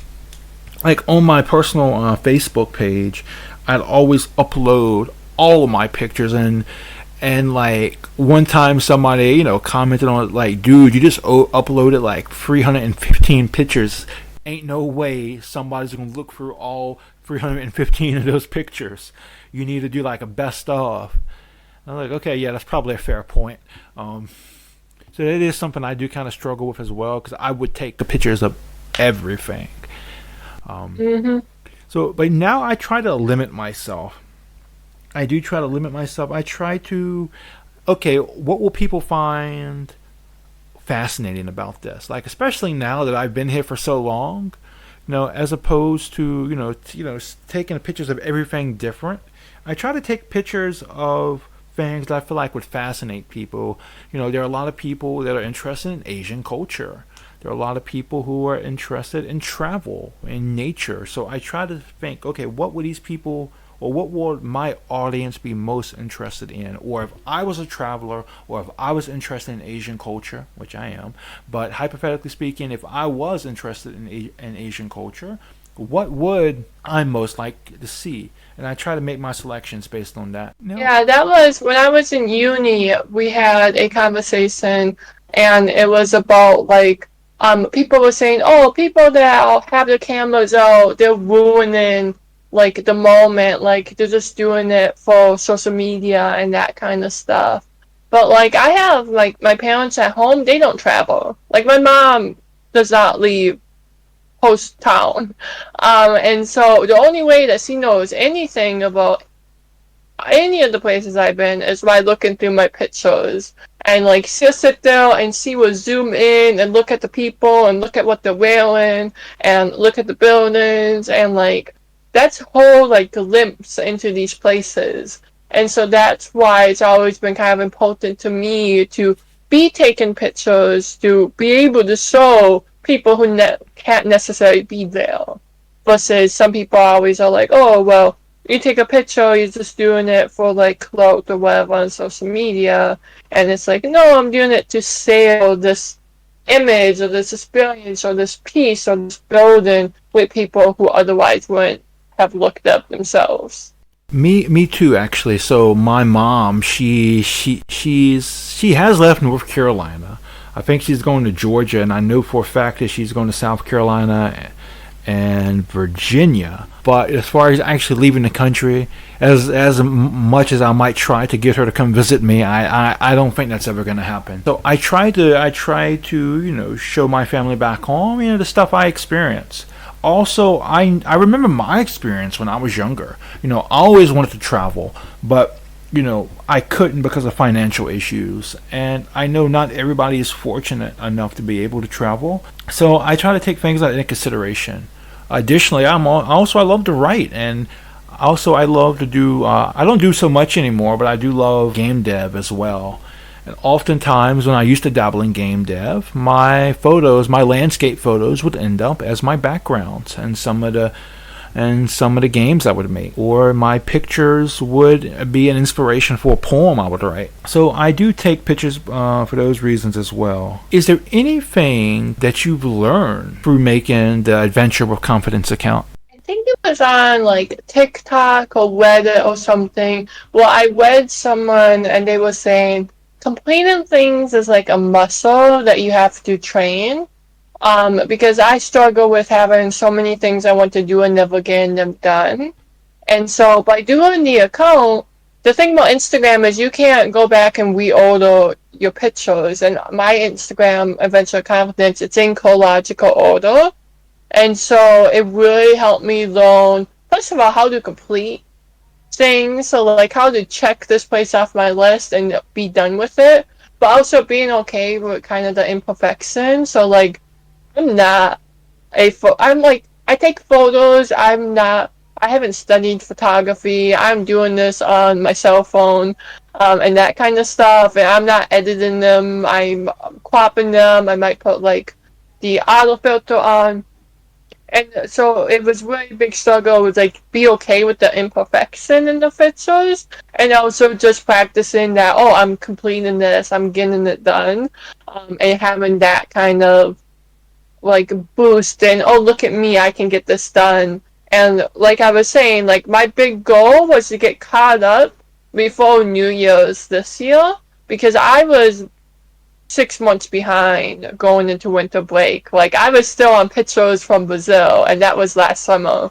And so I really put in a high gear and I was like, I want to get this done. I want to get all these places organized and categorized and posted. And so just doing that and getting a low-scale project like that done was a really big learning experience for me. And once you completed that, how did you feel? Oh, it was such a relief. I did have a couple moments, and I was like, "Why am I even doing this? Is this a waste of time?" And I was like, "You know what? You can worry about that when you're done with it, because you have put 2 months into this to give up and decide to waste the time." But it was such a relief, and it was funny because I finished it, and then that same day I went to a place in Memphis. It was like a Christmas light festival thing, and so that same day I had another set of pictures to post, and so it's kind of like I got done, and I was like, okay, let's make more work for me and add to it already. But it's also kind of nice because that gave me more. I I traveled to Mexico in October, but I've kind of been home since then. Finally gained my well-deserved rest. I know we talked about Bono earlier, but I traveled a lot last year, so it's nice to be home. But it gave me kind of inspiration of like, oh well, I'll go see things in Memphis now, and now I don't have to worry about adding to my to-do list to do that. Now, I think this is probably a good question to ask here. Considering, you talking about, getting your account organized, the pictures and stuff organized from your travels. Is there anything you find challenging about running Adventure with Confidence? Oh, let me try again. Well, the thing about Instagram is you can't go back and edit it. And like I said before, like once it's posted and I post more albums, I can't go back and fix something.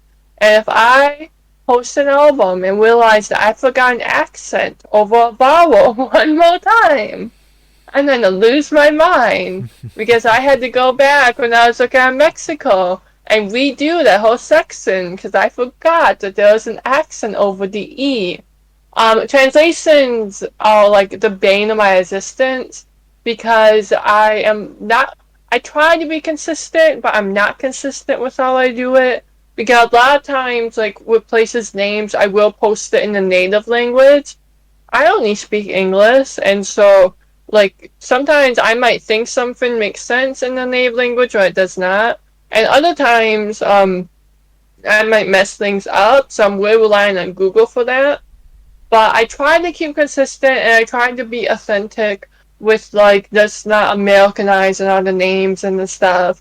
And then I realized that I forgot an accent or I misspelled something and I have to go back and fix it. Oh, the worst thing is when I do an accent for some of the things and then I forget them for the other one. That's a big thing with like Pagoda. I forgot the accent on some of the O's and I had it on some of the other ones. And so just learning patience with myself, God, I would get so mad at myself. And I actually restarted my account because, like I said, I started it last year on my birthday, and then I actually deleted everything and I made like a standard template of like what my covers look like. So if you scroll down my account, they all have the same type of cover photo. And it's all like nice and neat. And it didn't used to be like that. It used to be a hot mess with things not centered, things off center. But I decided, okay, this is what I'm going with. And I'm not going to change my mind ever again because I'm 200 posts deep right now. And so just picking something, sticking with it, and deciding I don't care how future Kitt feels, this is how it's going to be. I think that's a good way. I'm working on a very large scale project at the moment, and so I'm learning that right now. You gotta make something. You gotta stick with it. If future Mike wants to make some changes, maybe we can change later stuff, but we're not going back and changing old stuff. What's done is done. I think when you have a large scale project like it, you gotta be careful because it can snowball. It can snowball really fast. Even making minute changes will snowball very fast. But I will say you did put a lot of care into your account. I remember hearing you talk about that in the group chat, and you saying, "Oh, I messed up on Bogota, or I forgot the E in the accent over the E in Mexico City." I think you said Mexico City instead of Mexico City. Mexico City isn't actually Mexico City, like that's the American name. And so I changed that to Ciudad de Mexico or whatever it is. And yeah, Ciudad de Mexico. Oh, that was an adventure. I definitely, and it definitely shows that you put a lot of care into it too, Kit. It really does. It really does. Now I want to shift the gears again, and I want to make this a bit more personal. So if some of these questions don't, if you don't feel comfortable, let me know, and we'll move on to the next question. Do you feel like traveling has changed you as a person, and if so, how? I definitely feel like traveling has changed me. So I'm from like the country, and I moved to the city for college, and I had a very, very hard time adjusting, moving from like the country life to the city life. And I kind of felt that same, like, those same feelings kind of come up again when I started traveling. I was just like adjusting to a new place, especially for like my longer term travel. So like Korea, I was there for 10 weeks. Brazil, I was there for I think 2.5 months. Even Colombia, I was there for 2 weeks, and that's like half a month. When I drove to New York, that was a month and a half. Like for those longer trips, I definitely started feeling some of those same feelings come up again of just like adjusting to a new place and a new situation. And I feel like traveling has really helped me kind of get better at working through those feelings and not letting them be so debilitating all the time.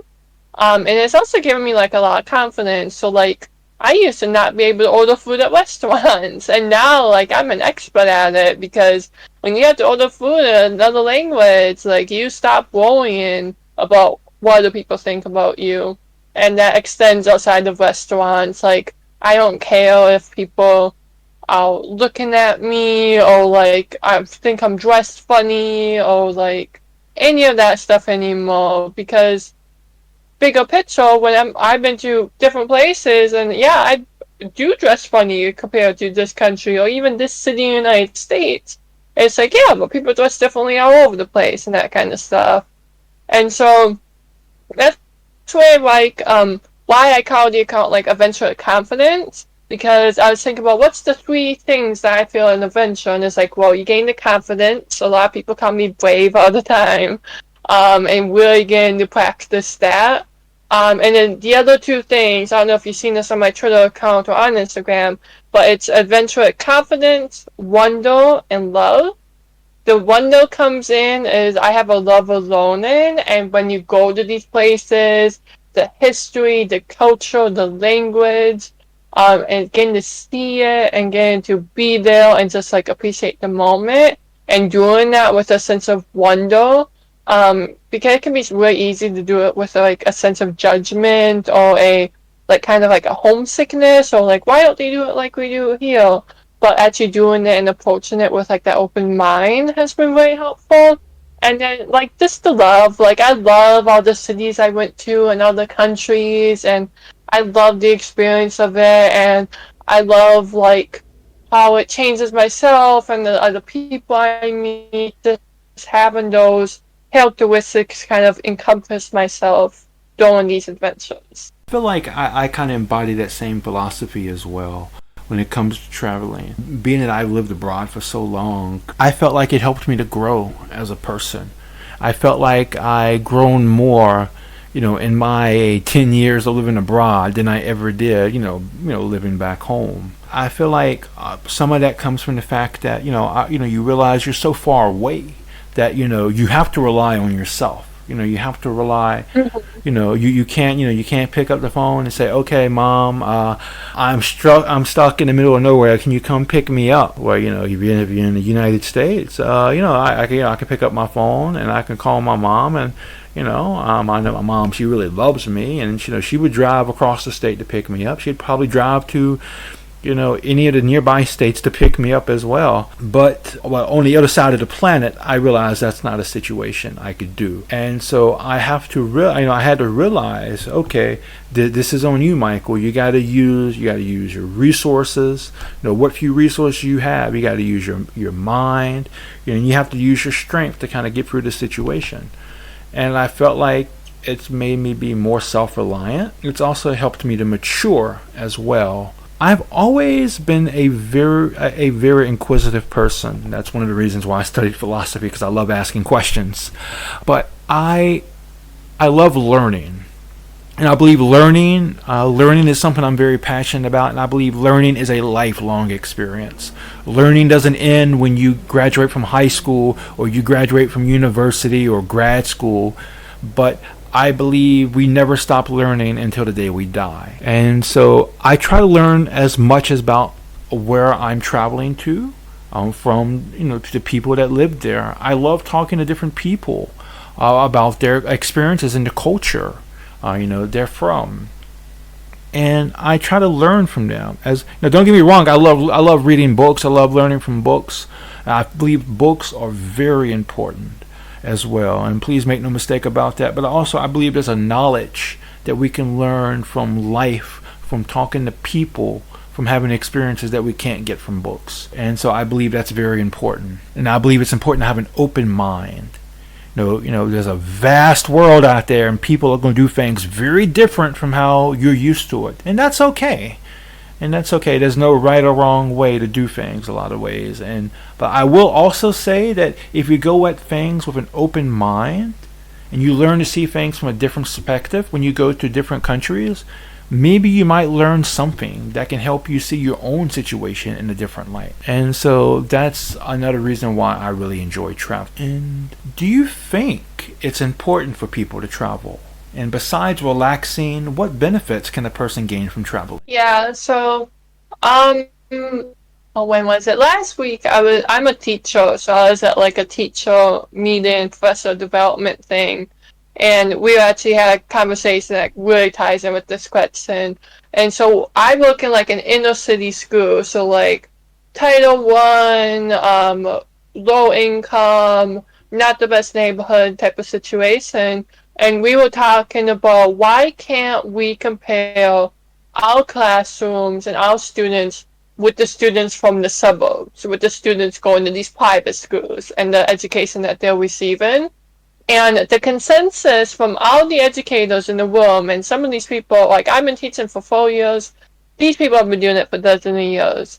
And we all agreed it's just the experiences that our kids are getting is different. They're not getting the same experiences. And traveling is one of those ways that you gain those experiences and those different opportunities. And even like when we think about brain development, when you travel, when you see new things, when you think critically or in different ways, that's growing. The different neurons are firing in your brain, and that's growing those, I can't think of the word, those schemas in your brain, and that's making it easier for you to learn, and that's making it easier for you to understand new concepts and understand different types of thinking, whether it be math, science, and English, and that kind of stuff. And so I think when it comes to traveling, that's one of the ways that we can really get our brain up and moving and going and kind of expand what we learn. And especially when I think about like my students, they don't travel outside the neighborhood. Like traveling doesn't have to be to a different country, to a different state. Traveling can be downtown in the city you live in. I mentioned before, like on January 1st, I went to a place in Memphis I haven't been to before. Like there's so many places in Memphis I have yet to experience and explore and travel. And those are places that are like places that anyone can kind of get to. So you just need a way to get there and a way to get home. But there's experiences like in your own city, opportunities to travel and still get those benefits. And so I think that's really something that people are like, oh yeah, travel's fun, or like field trips are fun, but it's also like, it's not fun, it's like essential for your development as a human, for you to be and experience and see new places and new environments and know that the world is bigger than whatever your bubble is. When I was in school, we talked about like little fish in a little pond, or big fish in a little pond. Well, the pond's an ocean, the world is an ocean, and you kind of gotta see it to realize that you're a tiny, tiny fish in this big ocean. You're just not the pond that's your city or your neighborhood or your street. I do agree. I do agree with what you say. I believe travel is a fundamental part of us, as who we are as a species. There was a time, Kitt, in our species history when we were nomadic people, and there's still cultures where people are still they still live a nomadic lifestyle, like in Mongolia, for example, or the Bedouins in the Middle East. Even to this day, they move around from place to place. But there was a time in our history that all of us did that. All of our ancestors did that. They moved around from place to place, and I feel like that's ingrained in us. We kind of that's why I believe many people have this urge to travel, and I feel like traveling helps us to expand our worldview, and it's good for combating prejudice as well, and it's good for developing, I believe, thinking outside of the box, and being able to adapt, appreciation for different races, ethnicities, and cultures. Because one of the things I realized is that despite differences in culture, religion, geography, language, you know, everybody around the world, they go through the same challenges. We're born, we have to mature, we grow up, we have to try to gain an education, try to become productive adults. We go through loss of loved ones. We have children, we have families, we lose families, we lose parents, and so on and so forth. By learning this, we, despite our differences in exterior, we may look different, we may dress differently, we may speak different languages, but in the essence, we are the same. Our experiences are the same, and I believe traveling is a good eye opener for that. And I believe it's a good cure for prejudice. And it's not a 100% sure thing to cure prejudice and 100% of people, but for most people, it does a good job at doing so. Speaking of travel and different cultures and different experiences, this is a fun one right here, Kitt. While exploring other cultures, it's common to experience what's known as culture shock. That's when you experience a culture or an aspect of culture so different from something you're used to. You're kind of put back, or you're kind of in a state of shock. And have you ever experienced culture shock? And if so, how did it impact your travels? Yeah, so when I've experienced culture shock, it's more been kind of like a slow. It's like when I was in college, we they had me study like culture shock when I went abroad. It was part of like the program, and it was kind of like phases that you go through, like a simulation, and I don't remember the rest because it's been like half a decade at this point. And so when I experienced culture shock, it's more kind of like a slow movement, and kind of mixed with a little bit of homesickness. Like I don't get homesick, but it comes a point where you just you I think it comes back to like the loneliness. Especially when you're in a country where you don't speak the language. Like if I get lonely in the United States, I can walk down and talk to the cashier, and it might just be like, "Oh, good morning. Here's your receipt or whatever." But when you're in the country where they don't speak English, no one's speaking English to you. And so you really just can't have that mundane interaction. And so it's kind of isolating when you can't interact with people. I don't speak any other language besides English. And what I found is in a lot of countries, people might speak English, but they don't want to speak to a native speaker. For many reasons. The confidence, safe face. They might know English but never practice speaking it, so they might not have that domain of English mastered. And so I've experienced culture sagas where, like, I just want to see someone in person and speak English to them, or I just want to be able to go get food that I'm familiar with, or I want to get like the shampoo that I've always used, or like a makeup product that I always use, and I can't because it doesn't exist in this country. And it's like stuff like that is kind of like wears down on you after a while. And so the culture shock has always been kind of like looking through those feelings, and oh well, like just kind of like every day is newness, and every day like you kind of trying to figure out like some kind of thing that's not new, and kind of hold on to something that's familiar. Something that kind of has helped me a lot is we mentioned before food, and I am very, very picky eater. And so when I go places, I will only eat at like the same 2 or 3 restaurants. And what I have found is that's kind of funny is those people get to know me. Like they don't know my name. They might not even know where I'm from. I had one of them whenever I would buy food, they would write Gringa on the receipt because they couldn't pronounce my name in their language, and so that it got me my food.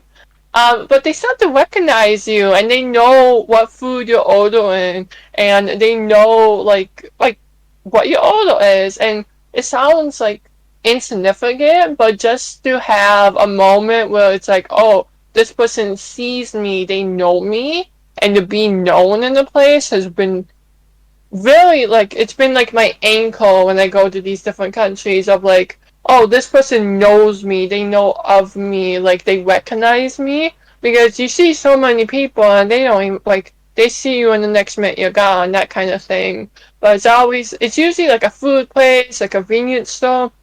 In Colombia, I had this guy up in the mountains who I bought my SIM card from. And I would only go back to that one guy whenever I needed help with my SIM code. And he didn't like know me, and I don't think they get tourist where I was. I don't think I was supposed to be where I was at. I don't think tourists are supposed to go there. I went there, and he would recognize me, and he had his little notepad ready to communicate with me. We'd write back and forth on his little notepad, and it's just having that person and being recognized and being known was important to me because it's like no one else knows me here. It's kind of like I'm unknown. And so that has helped a lot with the culture shock as I go through the different cities, just finding a home base or like people that I go back to, like a safe spot. I can see how that familiarity is very important. A very common question I always get is that a lot of people always ask about safety when traveling abroad. And this frequently comes up, especially when it regards to females traveling. I even had a female friend to once tell me she could never travel alone because it wouldn't be safe for her to do as a woman. Now that sounded ridiculous to me, as a female and as a disabled female at that has traveled extensively. What's your take? Well, I get this a lot. Strangely enough, I usually get from men. I had men tell me like, do you feel safe when you travel? Or like you can't like go to that country, like that's not safe. Bear in mind the country that guy told me I couldn't go to was England, and I was like, it's England, I think it's safe. And I do get it sometimes with females. A lot of times when I talk to females and I tell them, oh yeah, I travel, I go to all these countries, they're more kind of like, oh, like I wish I could do that, or like I want to do that, or I wish I did that when I was younger, or like sometimes it's like, aren't you scared? Like that kind of stuff. Traveling is terrifying. Like it is scary. There's many, many times I am scared while traveling. At the airport, like a big one, but there's even sometimes like I'll be walking and then I will tone down the wrong street and I'll be like, yeah, I don't feel safe in this street necessarily. Or else there'd be other times. There's one time I'm on a taxi. I don't know where the taxi was bringing me, but I had to tell him to turn me around because he was going the wrong way. And so I had some times when it's scary, but I've never really felt scared because of my like identities directly. Like I never felt like I was in danger or I should be scared because I'm a female or because I'm disabled. But there has been many times where I felt like maybe I'm not exactly safe where I am, or don't know what's going on and I don't like it at the moment. I do take a lot of safety precautions when I travel, so I fully expect myself to get pickpocketed or robbed at some point. It hasn't happened yet, but I fully am prepared for it. I always keep money on a separate location on my body, so I have a little purse that I carry, but I have my wallet clipped to my pants. I also have a special bag that I carry that has a cell phone pocket. that is zip closed so I can access my cell phone and I don't have to take it out. Especially since I take so many pictures, I get a lot of people telling me you shouldn't take your phone out to take pictures. But I'm always super aware of like my surroundings and like just making sure that behind me, that I'm not in a crowd and that kind of stuff. I live in Memphis, and so a lot of times I feel more scared walking around Memphis than I do in some of these countries, just because where I live necessarily isn't like the safest part of Memphis, so there's like a lot of people walking around, and because it's my home place, I am more stupid things like go walking at night and that kind of stuff. Well, when I'm a new place, I am on my best behavior, making sure that I am as safe as I can be. So it is scary, but I felt like because I'm a woman, I should be scared right now. I've never had that experience. And I've also never had experience where I'm like, oh, I wish I had like a guy with me right now. There's been a couple times I was like, I wish I had someone that spoke Spanish right now. But never a time where I'm like, oh, I wish I had a guy with me, or I'd feel safer if someone was with me.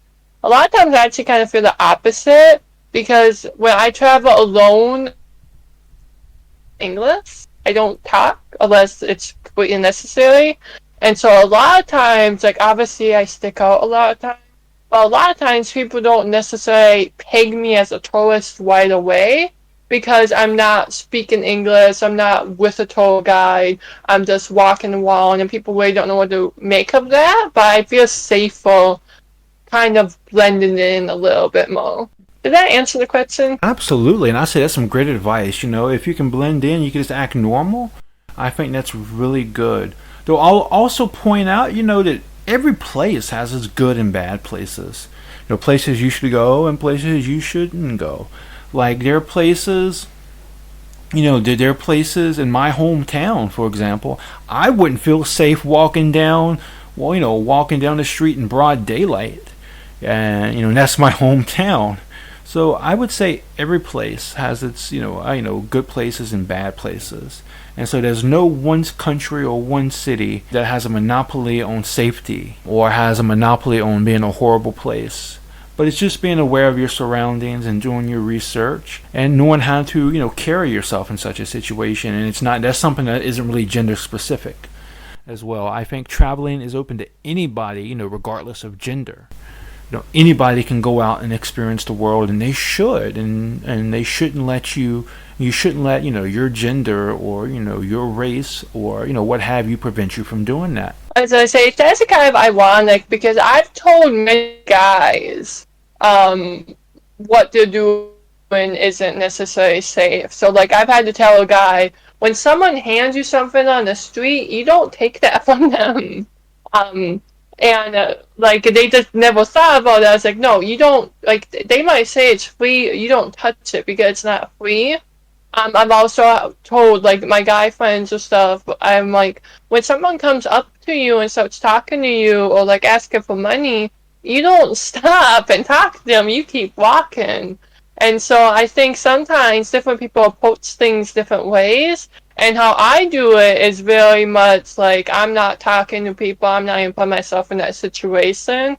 And if you don't think about that beforehand, you might be like, oh, well, why is this person talking to me? Or why are they giving me this free thing? Or that's cool. But if you don't think about it or know about it beforehand, then you're not prepared. That's how you kind of get into situations. I was talking to some guy who was traveling. He's like, oh, yeah, they handed me something. And when they did that, they took my phone out of my hand and I didn't even realize it. And I was like, yeah, that's why when people hand you something, you don't take it, because that's what they're trying to do.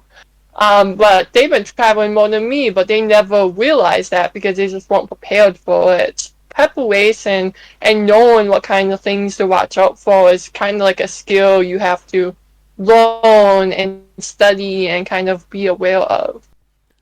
Absolutely. Absolutely. And you have to always be mindful. You can't you can't take your mind, you can't let your mind wander when you're in a situation like that. You need to be present. One thing I do like to recommend doing, now I personally don't do this anymore because I feel like I'm familiar enough, with the place, my surroundings. But the first couple of years when I lived here, I got probably what many people call a fanny pack. I keep my wallet, my passport, my cell phone, my camera in, and I would take that and I would put that inside of my pants.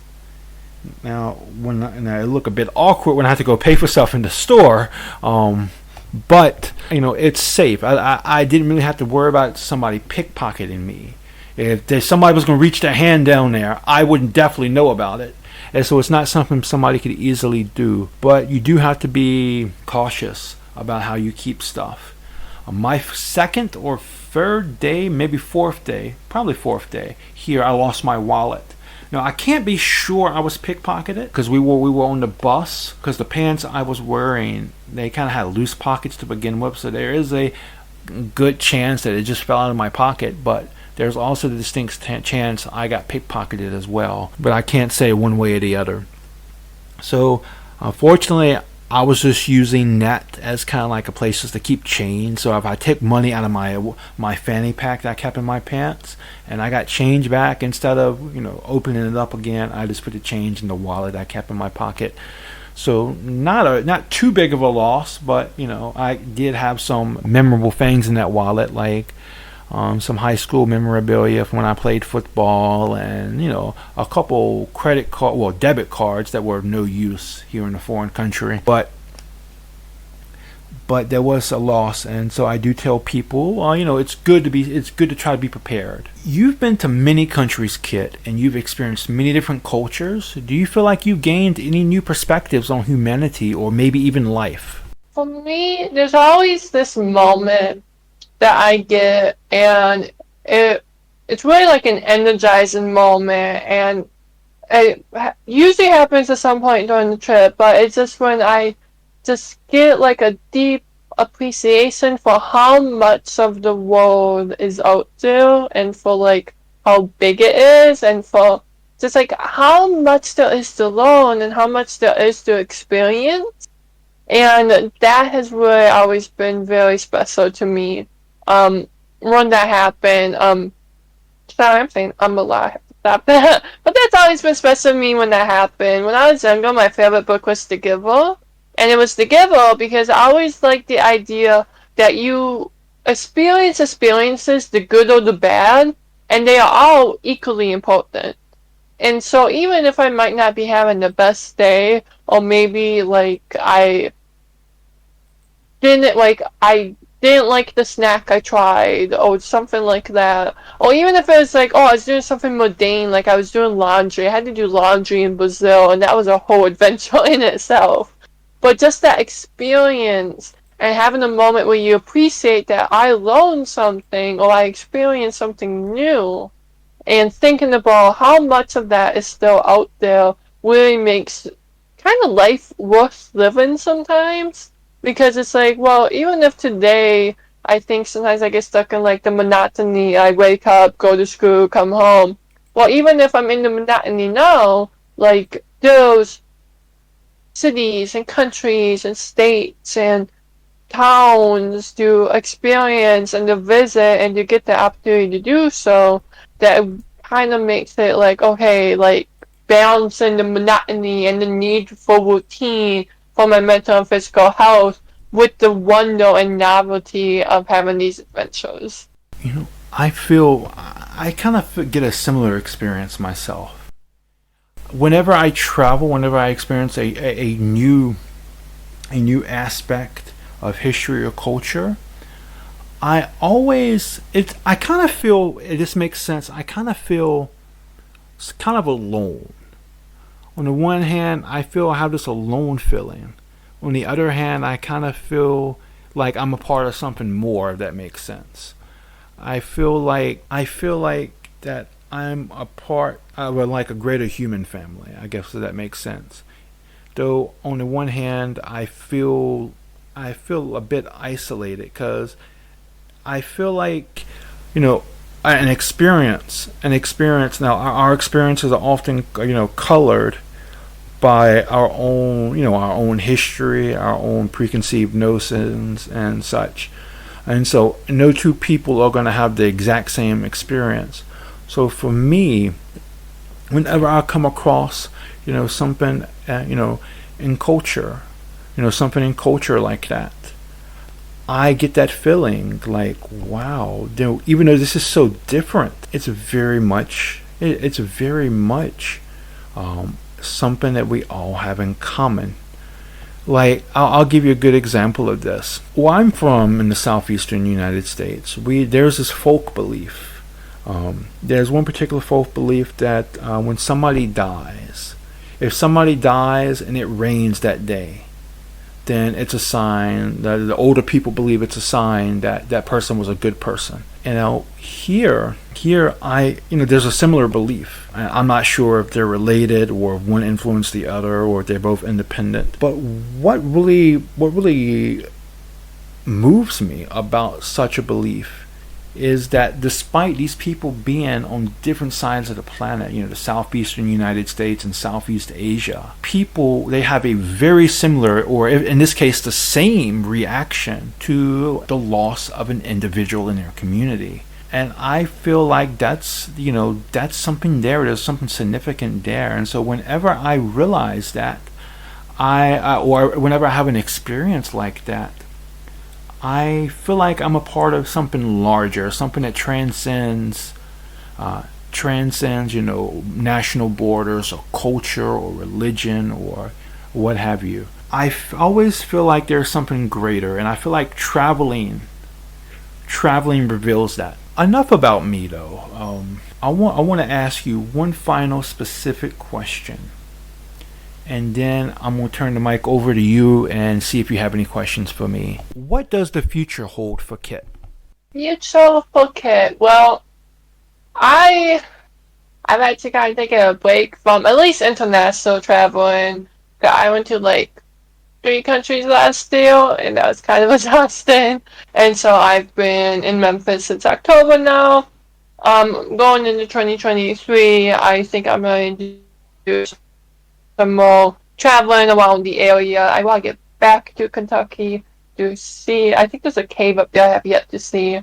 And Arkansas is the first state that I'm going to get all the national park stamps for. I have one more I have to get, and then that's the first state that I'm going to get all the national park stamps for.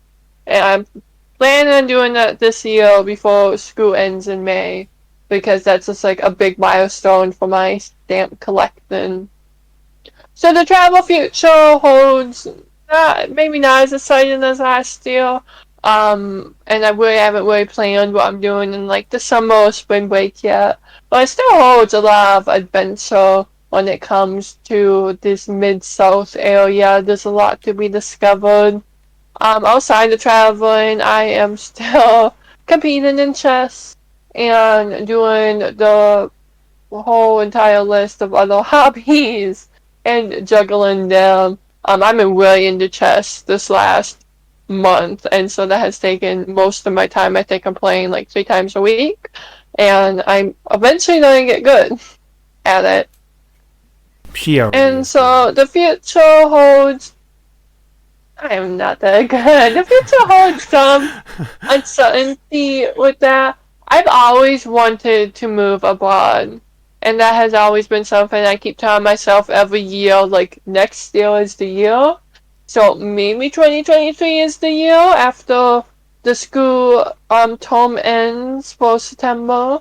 I don't think it's the year, but that's always on the table, something I think about every summer when I have to re-sign my contracts, because that's like the next step for my adventure. But I don't know.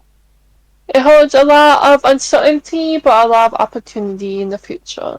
And I think that's a good. That's a very exciting future, and an unknown future, but one that holds a lot of possibilities.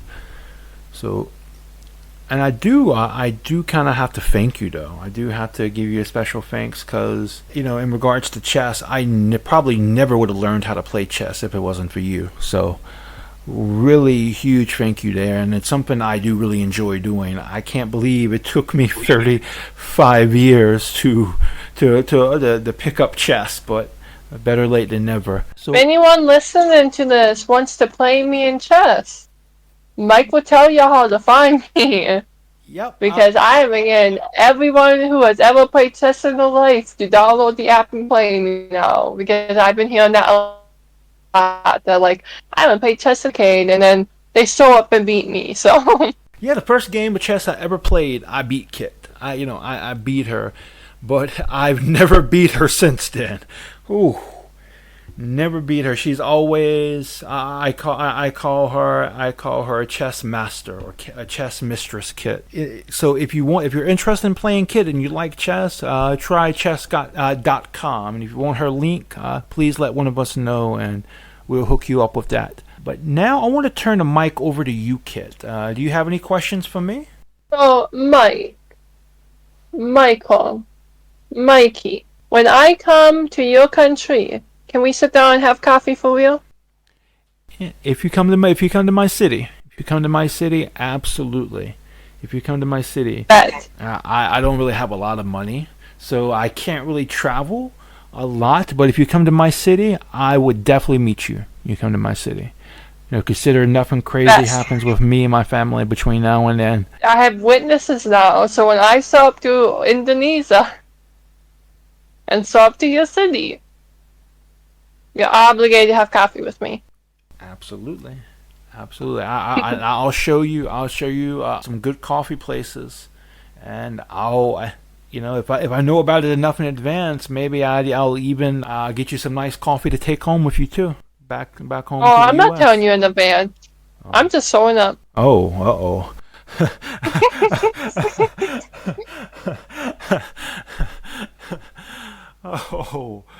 oh. That might be an issue though. If you just show up, out of the blue, yeah, I don't do random too good. I don't.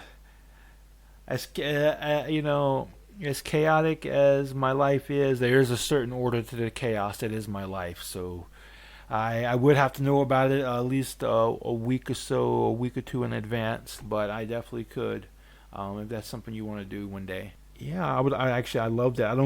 Actually, none of my friends from the U.S. have ever. Well, actually, no, I can't say that.